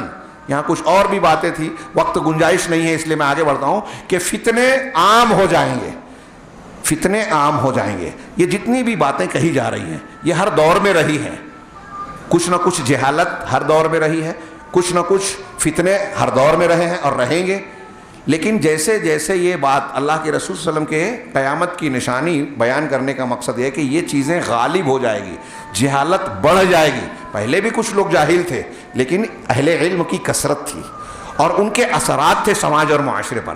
بعد میں اہل علم کم ہو گئے اور ان کے اثرات بھی. کچھ ہیں بھی اگر اہل علم تو وہ گمنام ہیں، ان کی لوگ حیثیت نہیں سمجھتے، ان کو عزت نہیں دیتے، ان کو ان کا مقام نہیں دیتے، اپنی جہالت پر مگن ہیں، خوش ہیں.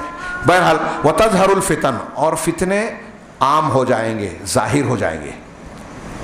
یہ جملہ ہمارے موضوع سے متعلق براہ راست ہے، لیکن ان جملوں کا آپس میں جو آگے پیچھے کے مضامین ہیں اس کا تعلق ہے کہ جب علم نہیں ہوگا، جہالت ہوگی تو مختلف قسم کے فتنے سر اٹھائیں گے. اب فتنے بہت ساری قسموں کے ہیں، آپ غور کرتے جائیے تو فتنے ہی فتنے ہمارے ارد گرد میں نظر آئیں گے. چنانچہ صاحب کتاب نے یہاں جو میں نے ایک اقتباس نقل کیا ہے کہ دور الفتن کے ضمن میں وہ کہتے ہیں کہ آپ ان حدیثوں کو جو اللہ کے نبی صلی اللہ علیہ وسلم نے بیان کی اگر ان پر غور کریں گے اور آج اس کے تناظر میں موجودہ دور کے حالات پر نگاہ ڈالیں گے تو یہ سمجھ میں آئے گا. بہت ساری احادیث کے وقت کم ہے اس لیے میں براہ راست نتیجے پہ جا رہا ہوں کہ اس میں ایک طرف تو ہم کو نبی کریم صلی اللہ علیہ وسلم کا معجزہ نظر آئے گا کہ آپ نے غیب کی خبریں دی. ہمارا دین کامل ہے، یہ کوئی چھوٹی موٹی بات نہیں ہے. 1400 سال پہلے کے نبی امی نے خبر جو دی، آج 1400 سال کے بعد اس کے جو مناظر ہیں ہم اپنی آنکھوں سے دیکھ رہے ہیں. ظاہر سی بات ہے کہ یہ آپ کی طرف سے بات نہیں کہی گئی تھی بلکہ علیم و خبیر رب العالمین کی طرف سے بات کہی گئی. جو آپ نے کہا حدیثوں میں اٹھائیے کتاب الفتن اور مستقل اشراط الساعہ، بتدریج وہ چیزیں ظہور پا رہی ہیں، نمایاں ہو رہی ہیں، سامنے آتی جا رہی ہیں. نئے فتنے جو آپ نے بیان کیے. اور ایک بات اور بھی بیان کروں، اسی میں آپ اور بھی جملے پائیں گے کہ زنا عام ہو جائے گا، نشہ کیا جائے گا، شراب عام ہو جائے گی، وَيَشْرَبُ الْخَمْرُ وَيَكْثُرُ الزِّنَا وَيَكْثُرُ الْحَرَجُ. ابھی حدیث کا آخری جملہ باقی ہے. تو اللہ کے نبی صلی اللہ علیہ وسلم نے فیصلے اور نتیجے کی باتیں ذکر کی کہ ایسا ہوگا. اب زنا عام ہوگا مثال کے طور پہ, میں جو چیز سمجھانا چاہتا ہوں 2 جملوں میں سمجھیے, وقت نہیں ہے, کہ زنا عام ہوگا تو اس کا مطلب یہ کہ زنا کے عام کرنے کے بہت سارے اسباب بھی پیدا ہو جائیں گے اور عام ہو جائیں گے. اب ہم دیکھ رہے ہیں کہ بے پردگی ہے, یہ ننگی فلمیں ہیں, ہاں مخلوط تعلیم ہے, مرد اور عورت کا مختلف مقامات پر میل جول ہے. زنا کو ہمارے سماج اور معاشرے میں آسان بنا دیا گیا, نکاح جو شریعت نے آسان بنایا تھا اس کو مشکل بنا دیا. دوسری شادی تیسری شادی کی ہم بات کرتے ہیں, جو اللہ کی اجازت ہے, رسول کا عمل ہے, اس کو لوگ مذاق سمجھتے ہیں. ہندو دھرم کی ثقافت کا ہمارے سماج پر اثر ہے, ہماری مائیں بہنیں اس کو برا سمجھتی ہیں. میں اپنی ماؤں بہنوں سے کہنا چاہتا ہوں کہ اگر کوئی عالم کہتا ہے تو اس سے ناراض مت ہوئیے. ایک چیز ہے کہ آپ اور آپ کا گھر, آپ کا شوہر, آپ کا بیٹا اس پر عمل کرے نہ کرے, لیکن اگر اللہ اور رسول کی کسی بات کو آپ برا سمجھیں گے تو یہ برا سمجھنا قرآن حدیث میں ہے کہ یہ ایمان کو توڑ دینے والی چیز ہے, ناقص ہے, یعنی آدمی اسلام سے باہر ہو جاتا ہے. ذالکہ سورہ محمد کی آیت ہے, انہم کرہوا ما انزل اللہ فاحبط اعمالہم, کہ لوگوں نے اللہ کی نازل کی ہوئی تعلیمات کو ناپسند کیا تو اللہ نے ان کے اعمال کو برباد کر دیا. اگر آپ قرآن اور حدیث سے ثابت شدہ کسی چیز کو برا سمجھتے ہیں, اس کو ناپسند کرتے ہیں, تو یہ آپ کو کفر تک پہنچائے گا. یہ چھوٹی موٹی بات نہیں ہے. عمل نہ کریں الگ بات ہے, لیکن اس سے نفرت نہ کریں, برا نہ سمجھیں. اللہ اور رسول نے جو چیزیں دی ہیں اس میں ہمارا فائدہ ہے, ہماری سمجھ میں نہیں آتا. ہم دوسرے ایمان کی کمزوری کی بنیاد پر مختلف احتمالات کے شکار ہو جاتے ہیں. کسی اور موقع سے اس موضوع پر تفصیلی گفتگو کریں گے اگر موقع رہا.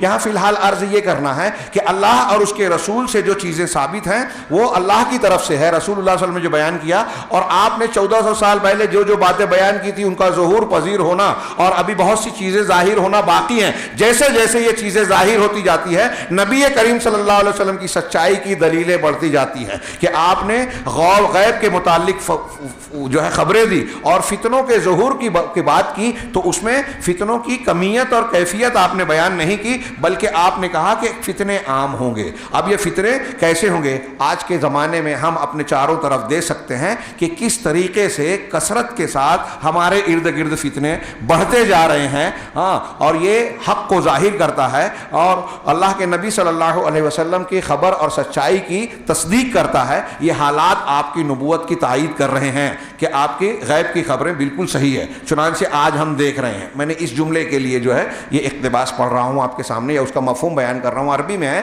کہ ہم آج دیکھتے ہیں فتنوں کو, ہاں, کہ وہ اعلام کے موضوع کے میدان میں عام ہے. اعلام یعنی ذرائع ابلاغ, ایک مستقل مضمون ہے.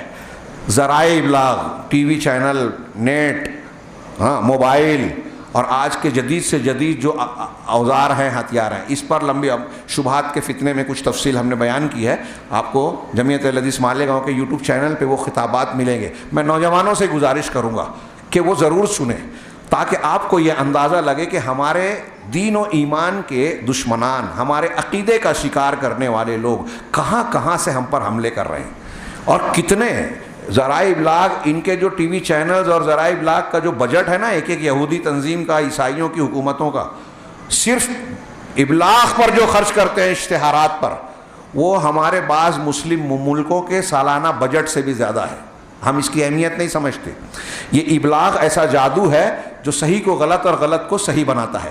آج کے موضوع میں میں اپنے سامنے, آپ لوگوں کے سامنے اس کتاب کا خلاصہ پیش کرنے والا تھا, ہاں, کہ ماذا تعرف عن حزب اللہ, حزب اللہ کے بارے میں تم کیا جانتے ہو.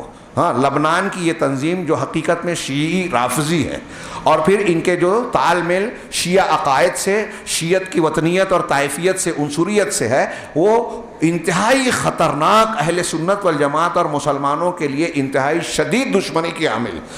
اس کے واقعات جو اس میں نقل ہیں, یہ جو بیانات اس میں ہائی لائٹ کے صرف دیا, اگر میں اس کا صرف ترجمہ کروں تو آپ حیرت زدہ رہ جائیں گے کہ خود اسرائیل کا آدمی, اسرائیل کا ایک منسٹر اور اس کے ایجنسی کا آدمی بیان دیتا ہے. یہ اخبار کے ساتھ حوالے اور تاریخ کے ساتھ اس میں درج کیا ہے پورا بیان. آخر میں اس کے کچھ جملوں کو نقل کیا ہے کہ ہم نے یہ حزب اللہ کے ساتھ جو ہے وہ باہم پیکٹ کیا ہے, ہم ان کی رعایت کر رہے ہیں. اسرائیل کہہ رہا ہے کہ ہمارا ان کا تفاہم ہو گیا ہے, ہاں، اور یہ تفاہم اس لیے ہے کہ ہم اپنے مقاصد کو روب عمل لا سکیں اور اندرونی طور پر فلسطین کی حماس اور الجہاد تنظیموں کو مدد دے سکیں.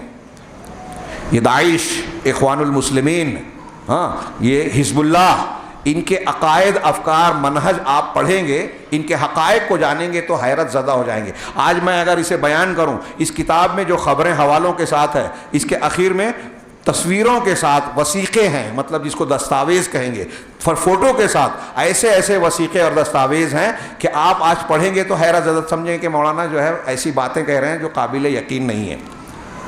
ایران میں ابو لولو فیروز جو حضرت عمر کو قتل کرنے والا ہے، اس کے شاندار ہے، اس کا فوٹو ہے، گیٹ بنا ہوا ہے اس کی مزار کا، وہاں طواف ہوتا ہے اور وہاں ایک کتبہ لگا ہوا ہے، اللہ کی لعنت ہو جبت پر، اللہ کی لعنت ہو طاغوت پر، اللہ کی لعنت ہو نعسل پر. جبت سے مراد ابو بکر کو کہا انہوں نے، جبت بمانا شیطان، نعوذ باللہ، بت اور شیطان دونوں معنی ہوتا ہے، اور طاغوت پر یہ بھی شیطان کے معنی میں، یہ حضرت عمر بن خطاب مراد ہے. نعسل نر بجو اور بے وقوف آدمی کو کہتے ہیں، اس سے مراد حضرت عثمان غنی ہے.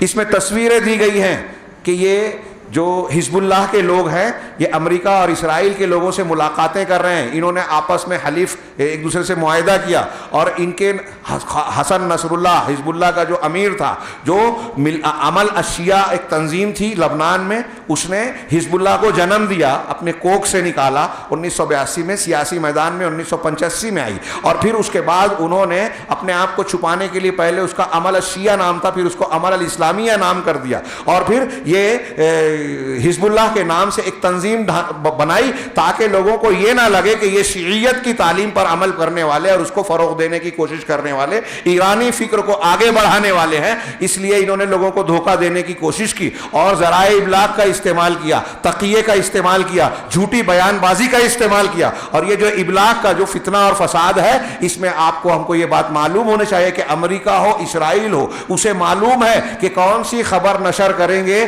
تو مسلمان لوگ کس سے نفرت کریں گے اور کس سے محبت کریں گے. لہذا وہ ایسی خبریں نشر کرتے ہیں جس سے سچے مسلمانوں سے مسلمان نفرت کریں. سعودی عرب، کویت جو دین کی خدمات کر رہے ہیں، جو صحیح منہج پر قائم ہیں، جو حرمین کی خدمت کے خدمتگار ہیں، پوری دنیا میں قرآن بانٹ رہے ہیں، پوری دنیا میں تبلیغ کر رہے ہیں، پوری دنیا کے ہر ملک میں مساجد مدارس کو تعاون دیتے ہیں، وہاں ہر ملک کے بچے تعلیم حاصل کرتے ہیں دین کی، اور وہ اپنے خرچ پر ان کو بلاتے ہیں، بھیجتے ہیں، ان کے اخراجات برداشت کرتے ہیں. اس کے لیے ایک جملہ تعریف کا ہمارے یہاں نہیں نکلتا. آپ سوشل میڈیا پہ، دوسرے میڈیا پہ دیکھیں، کیونکہ امریکہ اسرائیل نے اپنے ایجنڈے کے مطابق صورتحال ایسی بنائی ہے کہ سعودی عرب کو اپنا دوست ظاہر کرتے ہیں، اور کچھ معاملات میں ہے بھی، اور سعودی عرب کو مجبوری بھی ہے، لیکن اس کو دوست بناتے ہیں اور اس کی مخالفت کرتے ہیں، اس کی اندر سے کھوکھلا بنانے کی کوشش کرتے ہیں، سازشیں کرتے ہیں. ان کے اندر سے بیانات آتے ہیں کہ مکہ مدینہ پر حملہ کر دو. اور اس کے بالمقابل یہ یہود نصارہ، یہ جو شیعہ ہیں، گروہ ہیں، یہ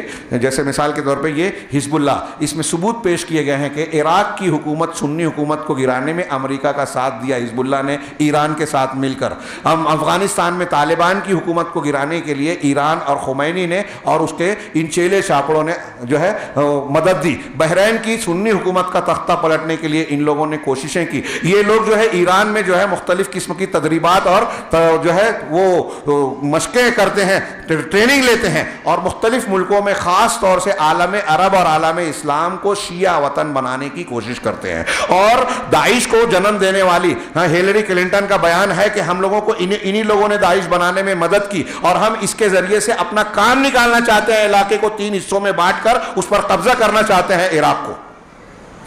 ایسے ثبوت آ گئے. یمن میں حوثی انہی کے لوگ ہیں، ان کے ٹریننگ حاصل کرنے والے. ایران سے ہتھیار فراہم ہوتا ہے، حزب اللہ ساتھ دیتا ہے. حزب اللہ کا خواجہ حسن نصر اللہ کہتے ہیں کہ ہم کو اسرائیل کے سے کوئی مطلب نہیں، فلسطین کی آزادی سے کوئی مطلب نہیں. ان کے بیانات ہیں، لیکن ٹی وی چینل پر اخبارات کے بیانات میں یہ کہیں گے کہ ہم فلسطین کے لیے لڑ رہے ہیں، فلسطین کے لیے ہم ہیرو ہیں.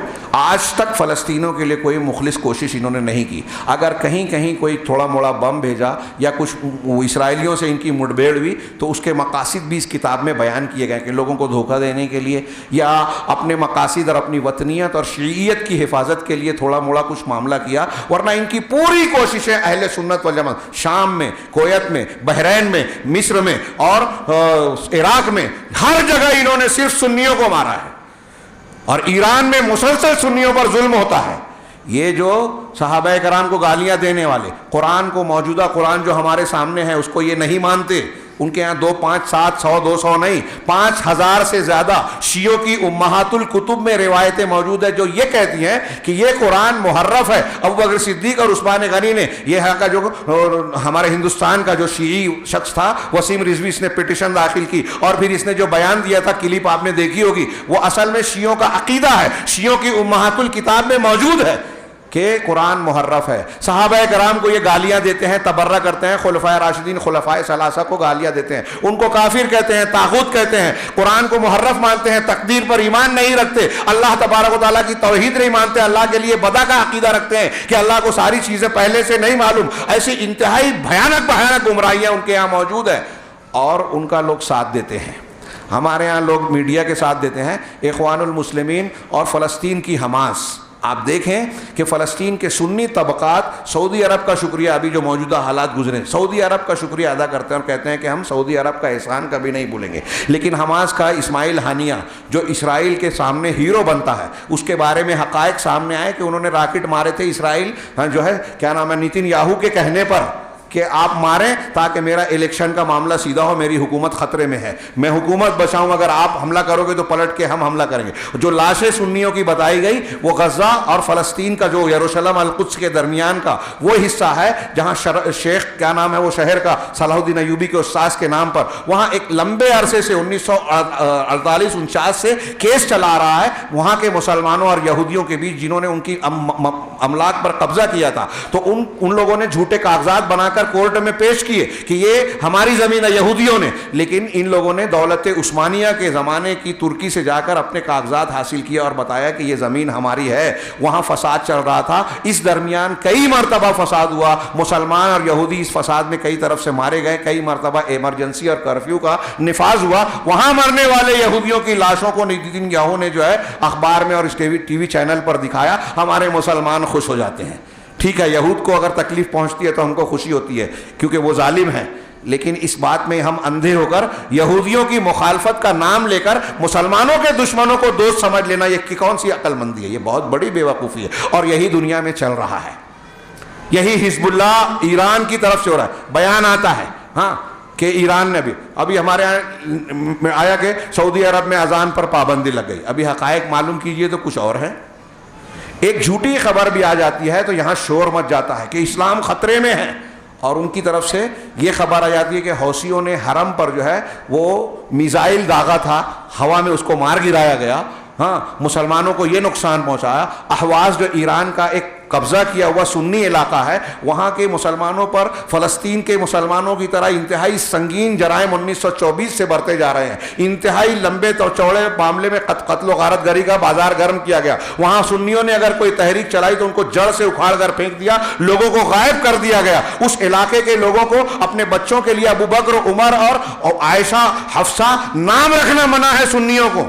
ایرانی سختی یہ ہے، یہ خواجہ حسن نصر اللہ اور حزب اللہ اپنا مرکز ایران کو مانتے ہیں، خمینی کی طرف رجوع کرتے ہیں۔ اور 1985 میں جو صابرہ اور شتیلہ کا جو واقعہ ہوا جس میں فلسطینی خیموں کے اندر کئی ہزار 15,000 لوگوں کو قتل کیا گیا، بہت ساری فلسطینی مسلم بچیوں کا ریپ کیا گیا لوگوں کے سامنے، صابرہ شتیلہ میں ایک ہی موقع پر 25 سے زیادہ مسلم بچیوں کا ریپ کیا گیا۔ اس کتاب میں حوالوں کے ساتھ اور خبروں کے ساتھ موجود ہے۔ ایک ہسپتال میں ایک مسلمان سنی کو حزب اللہ کے لوگوں نے جب ذبح کیا، یہ حزب اللہ کے کیا کہتے ہیں فلسطینی لوگوں کو حزب اللہ نے لوگوں نے جب ذبح کیا شیعوں نے، تو ایک نرس نے احتجاج کیا تو اس نرس کو بھی قتل کر دیا گیا۔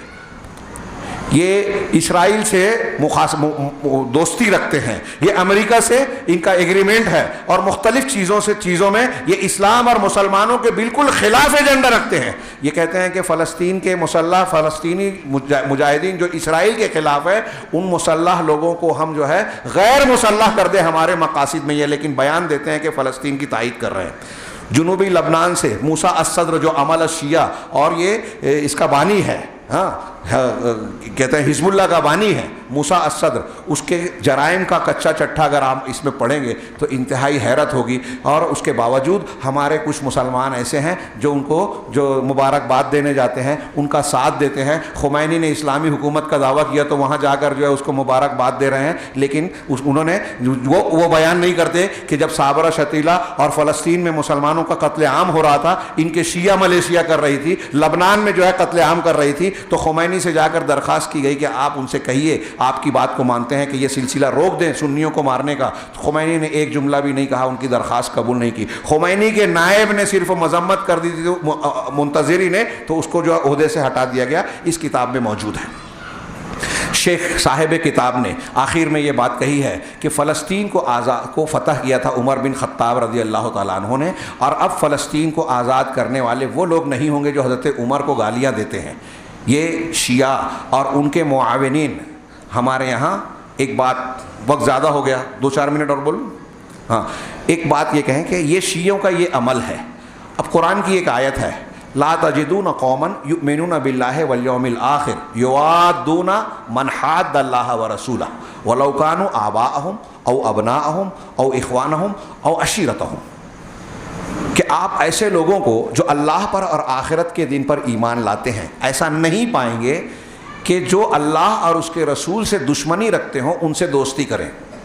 اللہ اور اس کے رسول کے دشمنوں سے دوستی مسلمان نہیں کر سکتا. یہ قرآن سورہ مجادلہ کی آیت ہے، دیکھ لیجئے. چاہے وہ ان کے باپ ہوں، اگر سگا باپ بھی اللہ اور رسول کا دشمن ہے تو اس سے دوستی محبت نہیں، یوادون محبت کا تعلق نہیں رکھیں گے. ہاں، اور چاہے بیٹے ہوں چاہے خاندان کے لوگ ہوں، یہی لوگ ہیں جن کے دلوں میں اللہ نے ایمان لکھ دیا. اب یہ شیعوں کا یہ کردار میں نے تھوڑا سا بتایا. پوری تاریخ ان کی یہی رہی ہے کہ سنیوں کو قتل کرنا، ان کو نقصان پہنچانا. اور عالم عرب میں آج وہ سب سے بڑا آلہ ہیں امریکہ اور اسرائیل کا. وہ جانتے ہیں کہ یہ ہمارے کام کے ہیں، اس لیے ان سے دشمنی کا مظاہرہ کرتے ہیں، کیونکہ ان کو معلوم ہے کہ جب ہم ان کے خلاف بیان دیں گے، ایران، ترکی اور حزب اللہ کے خلاف بیان دیں گے تو مسلمان ان کو ہیرو مانیں گے، اور سعودی عرب سے دوستی کا اظہار کریں گے تو مسلمان ان کو گالی دیں گے. وہ یہ چاہتے ہیں اور یہی کر رہے ہیں. یہ اعلام کا فتنہ ہے، صحیح کو غلط، یہ تو صحیح غلط کو بتانا، پھر اس میں جو ہے فحاشی، بے حیائی اور دوسری چیزیں الگ ہیں. جھوٹ کو سچ اور سچ کو جھوٹ. اللہ کے رسول صلی اللہ علیہ وسلم کی یہ بھی حدیث ہے کہ ایک زمانہ لوگوں پر ایسا آئے گا کہ اس میں سچے کو جھوٹا مانا جائے گا، جھوٹوں کو سچا مانا جائے گا. میں وقت نہیں ہے اس لیے عربی نہیں پیش کر رہا ہوں. اور امانت دار کو خائن قرار دیں گے، خیانت کرنے والے کو امانت دار مانیں گے. اور رویبضہ لوگ جو ہے بات کریں گے. صحابہ نے پوچھا یہ رویبضہ کیا ہے؟ تو کہا کہ عامت الناس، ہلکے پھلکے لوگ ہیں، وہ مسلمانوں کے بڑے بڑے معاملات میں گفتگو کریں گے. آج آپ دیکھیے کہ جس کو کچھ بھی علم نہیں ہوتا وہ ہوٹل پر بیٹھ کر عالمی سیاست پر گفتگو کرتا ہے، مسلمان حکمرانوں اور علماء کے قلعے نکالتا ہے، تنقیدیں کرتا ہے. یہ اللہ کے نبی صلی اللہ علیہ وسلم کی یہ بھی پیشین گوئی ہے. یہ فتنہ ہے. تو اعلام کا یہ جو فتنہ ہے، اس کتاب میں ایک عنوان قائم کیا گیا ہے کہ لوگ ان سے دھوکہ کیوں کھاتے ہیں. اب میں نے شیعوں کا کردار بتایا. ایک چیز کی طرف اشارہ کروں کہ ان شیعوں سے حماس کی دوستی ہے، اخوان المسلمین کی دوستی ہے. ہمارے ہندوستان میں جماعت اسلامی والے ان سے رفاقت اور ان کا دفاع کرتے رہتے ہیں. نام لے کر میں کہہ رہا ہوں، اشارے میں نہیں کہہ رہا ہوں. بہت سے لوگوں کو برا لگتا ہے، لیکن میں اکثر کہتا ہوں یہ بات کہ آپ ٹھیک ہے، آپ کو برا لگ رہا ہے تھوڑی دیر کے لیے، آپ میرے تعلق سے جو بھی جذبات، لیکن سوچئے کہ اگر میری بات صحیح ہے تو میری بات آپ کو ماننا چاہیے، غور کرنا چاہیے کہ آپ کس کا ساتھ دے رہے ہیں. شیعوں کے میں نے کچھ عقیدے بتائے، ان کے اعمال اگر آپ یہ دستاویزات وغیرہ دیکھیں، تصویریں دیکھیں، کتابیں پڑھیں. خمینی کی کتاب، ان کے بیانات انٹرنیٹ پر آج موجود ہے. یہ کہہ رہے ہیں کہ ہم اسرائیل کے خلاف نہیں جائیں گے. حماس اور ان کے درمیان تائید ہوئی، حماس کو بھی اپنا الیکشن ٹالنا تھا. 2015 میں ان کو دوسرا الیکشن کروانا تھا، نہیں کرا رہے ہیں. وہاں کے سنیوں پر ظلم ہوتا ہے، وہاں جو مدد کے پیسے آتے ہیں یہ کھا جاتے ہیں. اسرائیل کے لیے ابھی کچھ لوگوں نے یہ آواز ٹیپ کر کے بھیجی حماس کے بعض لوگوں سے کہ اسرائیل کی ایجنسیوں کو یہ خبر دے رہے ہیں کہ ہم نے اپنی 14 منزلہ فلاں عمارت کو خالی کر دیا، تم اس پر حملہ کرو تاکہ دنیا میں یہ خبر بنے کہ حماس کے مرکز کو اسرائیل نے تباہ کر دیا اور ہماری دشمنی کا چرچا ہو. اسماعیل ہانیہ جو اس کا صدر تھا یا ہے، ہاں، اس کے 3 بیٹے ہیں. اس کی بیوی کی تصویر آپ دیکھیں گے تو آپ مانیں گے نہیں کہ یہ مسلمان ہے، کرسچن لگے گی، باطنی فرقے کی ہے، وہ شیعہ یا کچھ اور مذہب کی ہے۔ اس کی تصویر آئی تھی اسکرٹ پہن کر بیٹھا ہوا ساتھ میں، اس کے 3 بیٹے ہیں۔ ابھی میں نے ایک جگہ کہیں پڑھا، پتہ نہیں وہ خبر کتنی مضبوط ہے، اسرائیل کے یہاں سنڈے ٹیلی گراف کے حوالے سے وہ سوشل میڈیا پہ آئی بات کہ اس کے 3 بیٹے ہیں، تینوں بیٹوں کو اسرائیل کی شہریت حاصل ہے، اسرائیل کی شہریت۔ اگر حماس اتنا بڑا دشمن ہے اسرائیل کا تو اس کے صدر کے 3 بیٹے اسرائیلی شہریت کیسے رکھتے ہیں؟ اور ان کو مراعات حاصل ہیں، رعایتیں حاصل ہیں، ان کو مدد ملتی ہے، کیسے؟ یہ اعلام کا ایسا فتنہ ہے کہ ہم صحیح کو غلط، غلط کو صحیح، سچے کو جھوٹا، جھوٹے کو سچا سمجھ رہے ہیں، مان رہے ہیں۔ جو سچا اسلام کا کام کرنے والا ہے، داعی ہے، وہ ملک جو اسلام کی خدمت کر رہا ہے اس کو ہم دشمن مانتے ہیں، مخالفت کرتے ہیں، اور جو غلط منہج والا ہے، اسلام اور مسلمانوں کو قدم قدم پر نقصان کرتا ہے، اس کی تائید کرتے ہیں۔ وقت زیادہ ہو گیا، میں صرف ان کی اس عبارت کا کہ فتنے کہاں کہاں ہیں موجودہ دور میں، یہ ان کی اس عبارت میں آپ غور کرتے جائیے تو ہم کو نظر آئے گا اللہ کے رسول صلی اللہ علیہ وسلم کے الفاظ کے اس میں کہ ہم تمام ہر طرف فتنے دیکھ رہے ہیں کہ اعلام ذرائع ابلاغ میں فتنے ہیں، تعلیم میں فتنہ ہے۔ ہمارے اسکولوں میں، مدارس میں آج جو تعلیم دی جا رہی ہے، شرکیہ، کفریہ، الحاد اور بے دینی والی، ذہن کو خراب کرنے والی، اس راستے سے بھی کتنی محنت کر کے ابھی ہمارا درس تعلیم کے موضوع پر ہی چل رہا ہے کہ مسلمانوں کے تعلیمی نظام کو یا مسلمانوں کے بچوں کو غیر اسلامی تعلیمی نظام سے جوڑا جائے، جس سے وہ دکھنے میں نسلی اعتبار سے مسلمان خاندان کی طرح ہیں لیکن دماغ میں، فکر میں، عقیدے میں مسلمان نہ رہ جائیں۔ ایسی پوری جو ہے بہت گہری منصوبہ بندی، آپ اس کی تفصیلات پڑھیں۔ تیونس میں جو مسلمانوں کی یونیورسٹی ہے، وہاں کے نصاب تعلیم کے مواد کو آپ دیکھیں گے تو کوئی لگے گا نہیں کہ کسی مسلمان ادارے کا یہ جو مواد ہو سکتا ہے۔ ایسی اور بھی تفصیلات ہیں۔ والاقتصاد، اس طرح اقتصادیات فتنوں کا شکار ہے، یعنی معیشت۔ آج معیشت میں اگر ہم ہندوستان میں رہتے ہیں، سوچتے ہیں کہ سودی کاروبار اور حرام سے بچ جائیں، بہت مشکل نظر آتا ہے، بہت مشکل۔ ایسے اقتصادیات کو ناجائز طریقوں سے نئی نئی اسکیمیں آتی ہیں، مسلمان کو رجھایا جاتا ہے کہ یہ آپ کے لیے ایسی ایسی اسکیم ہے، اس میں پیسہ لگائیے، یہ کیا جائے گا۔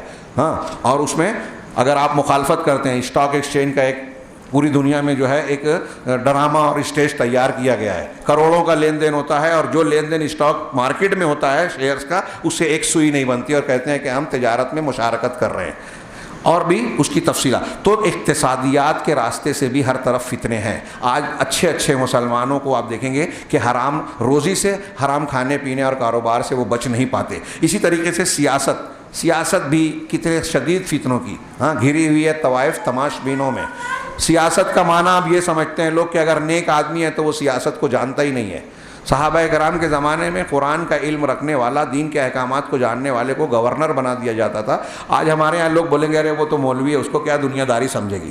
سیاست میں تو اتھل پتھل، چال بازی، چالاکی، مکاری کی ضرورت پیش آتی ہے، ہر طرح کی برائی، اور سیاسی کامیابی کے لیے لوگوں کی جان مال سے کھیلنا عام سی بات ہو گئی ہے۔ ابھی اسرائیل اور حماس کھیل رہے ہیں سیاسی مقاصد کے تحت لوگوں کی جان مال سے۔ ہمارے یہاں کھیلا جا رہا ہے کہ ویکسین اور اس کے بارے میں جو سیاست ہو رہی ہے، ہم دیکھ رہے ہیں کہ بیماری پھیلائی جاتی ہے، مشہور کی جاتی ہے، اور لوگوں سے جو ہے پیسہ کمانا ہے، تو مالی اعتبار سے فائدہ حاصل کرنے، اقتدار پر قائم رہنے کے لیے اپنے تعلقات استوار کرنے، ان تمام چیزوں کا ایک دوسرے سے تعلق قائم کر کے سیاست چلانا مقصود ہے۔ کہ کچھ لوگوں کو آج کیسی مہنگائی بڑھ رہی ہے ہندوستان میں، ہر چیز کی قیمت میں اضافہ ہوتا جا رہا ہے، عام آدمی کی کمائی آمدنی نہیں بڑھ رہی ہے اور قیمتیں بڑھتی جا رہی ہے۔ یہ بھی اللہ کا عذاب ہے، یہ بھی فتنہ ہے کہ اس میں پریشان ہو کر آپ اسی میں مشغول رہیں، دین کے لیے، قوم کے لیے، ترقی کے لیے کوئی چیز سوچ نہ سکیں، کوئی تعمیری منصوبے پر عمل نہ کر سکیں، آپ پیٹ کے معاملے میں پریشان ہو جائیں، اوور ڈیوٹی کریں، اپنے بچوں کے پیٹ بھرنے کے لیے پریشان ہو جائیں، اور آپ کو یہ فرصت ہی نہ ملے کہ دیکھ سکے کہ ہمارے خلاف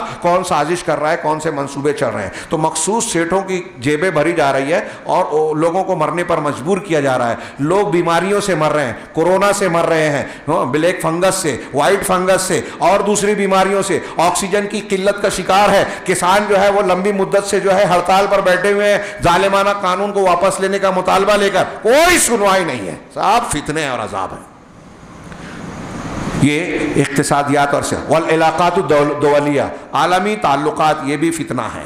ہم یہاں سے بیٹھ کر کہتے ہیں سعودی عرب یہ نہیں کر رہا ہے وہ نہیں کر رہا ہے، لیکن عالمی سطح پر اس کو کیا کیا پریشانیاں اور مصیبتیں کھڑی کی جاتی ہیں یہ ہم کو آپ کو اندازہ نہیں ہے۔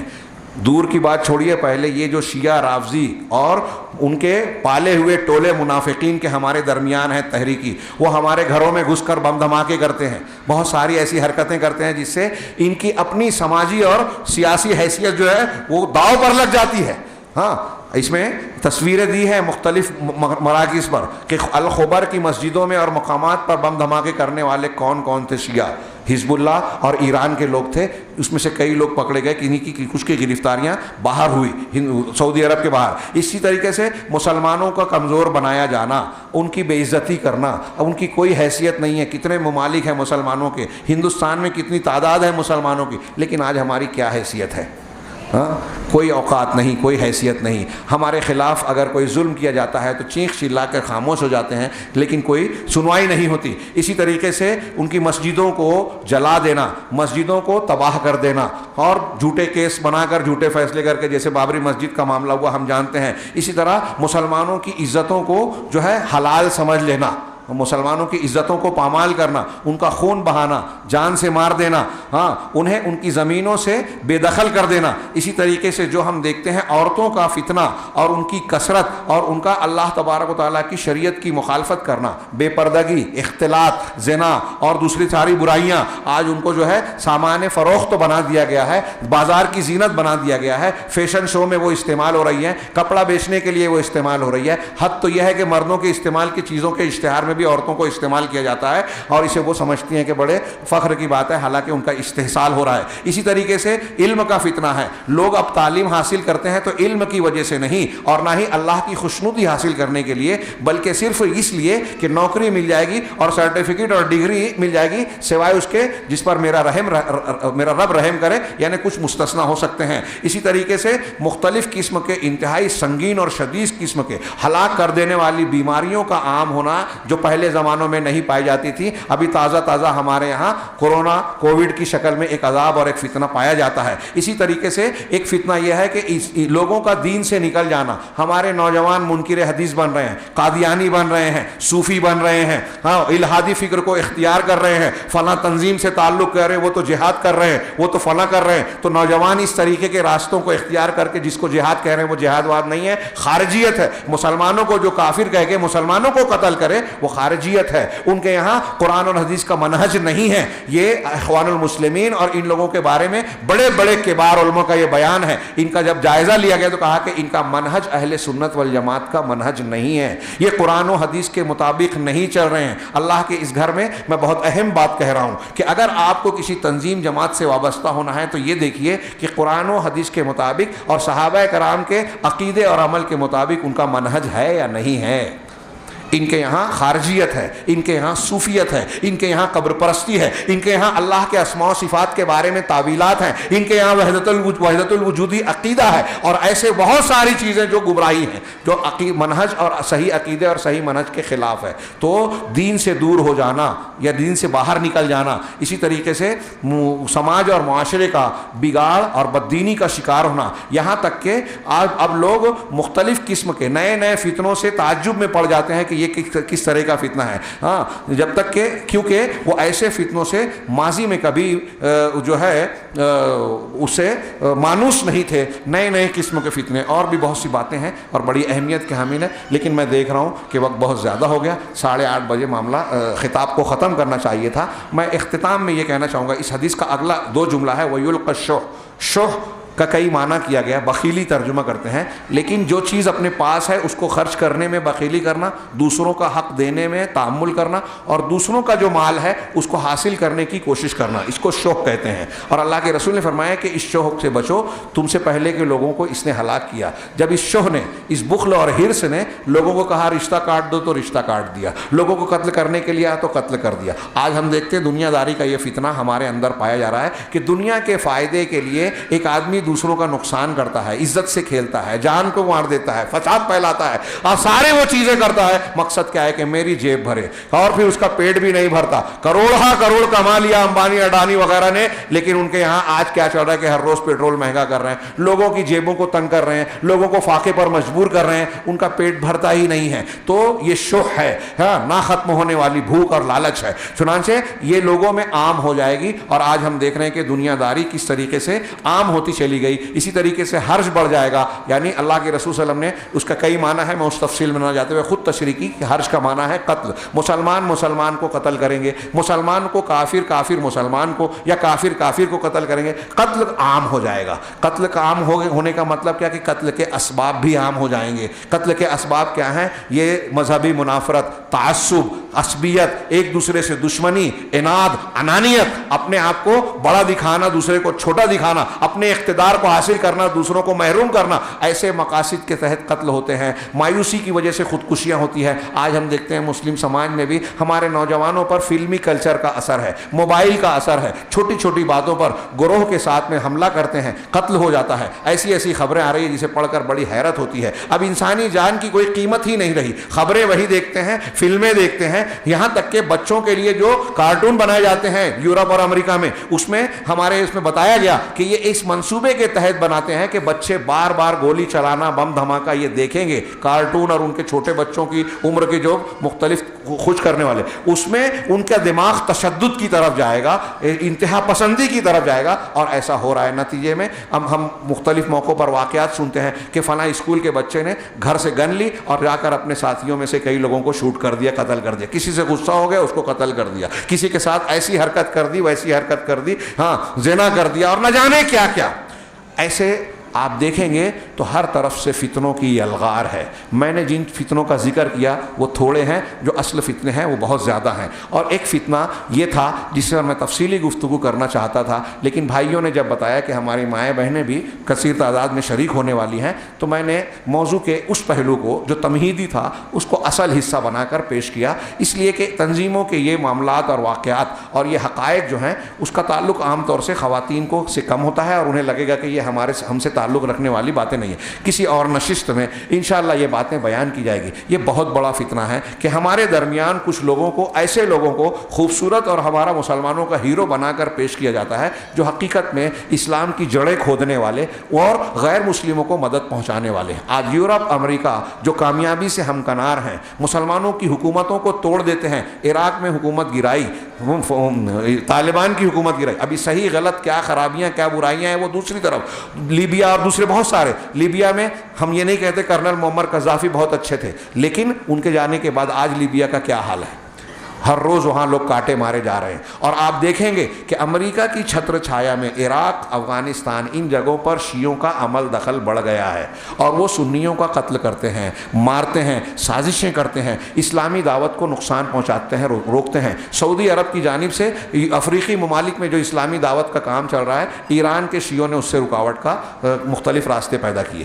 ہم اسی بات پر اکتفا کرتے ہیں، اور یہ میں آپ لوگوں سے گزارش کروں گا کہ یہ فتنوں سے متعلق جو موضوع ہے یہ بڑا وسیع ہے. ہم کو اس سلسلے میں ہوشیار رہنا چاہیے. قرآن حدیث کی روشنی میں اہل علم سے تعلق قائم کر کے ہمارے جمعہ کے خطبے دروس کا اہتمام کرنا چاہیے، اور ہم اپنے لیے ہی نہیں اپنے بچوں کے لیے بھی صحیح دینی تعلیم کا انتظام کریں. یہ ہمارے بچوں اور نسلوں کی حفاظت کے لیے، دنیا اور آخرت کی کامیابی کے لیے انتہائی ضروری ہے. اور سب سے قیمتی ہم ان کو سبق پڑھائیں کہ سب سے قیمتی نعمت اسلام ہے، عقیدہ توحید ہے. اس پر مریں گے تو کامیابی ملے گی، ورنہ نہیں. اللہ تعالیٰ ہمیں خیر کی توفیق عطا فرمائے، دین کو صحیح طریقے سے سمجھ کر اس پر عمل کرنے کی توفیق دے، اور اس کی برکت سے دنیا اور آخرت کے ہر فتنے، ہر عذاب سے محفوظ بنائے. وآخر دعوانا ان الحمد للہ رب العالمین، وصلی اللہ علی نبینا محمد.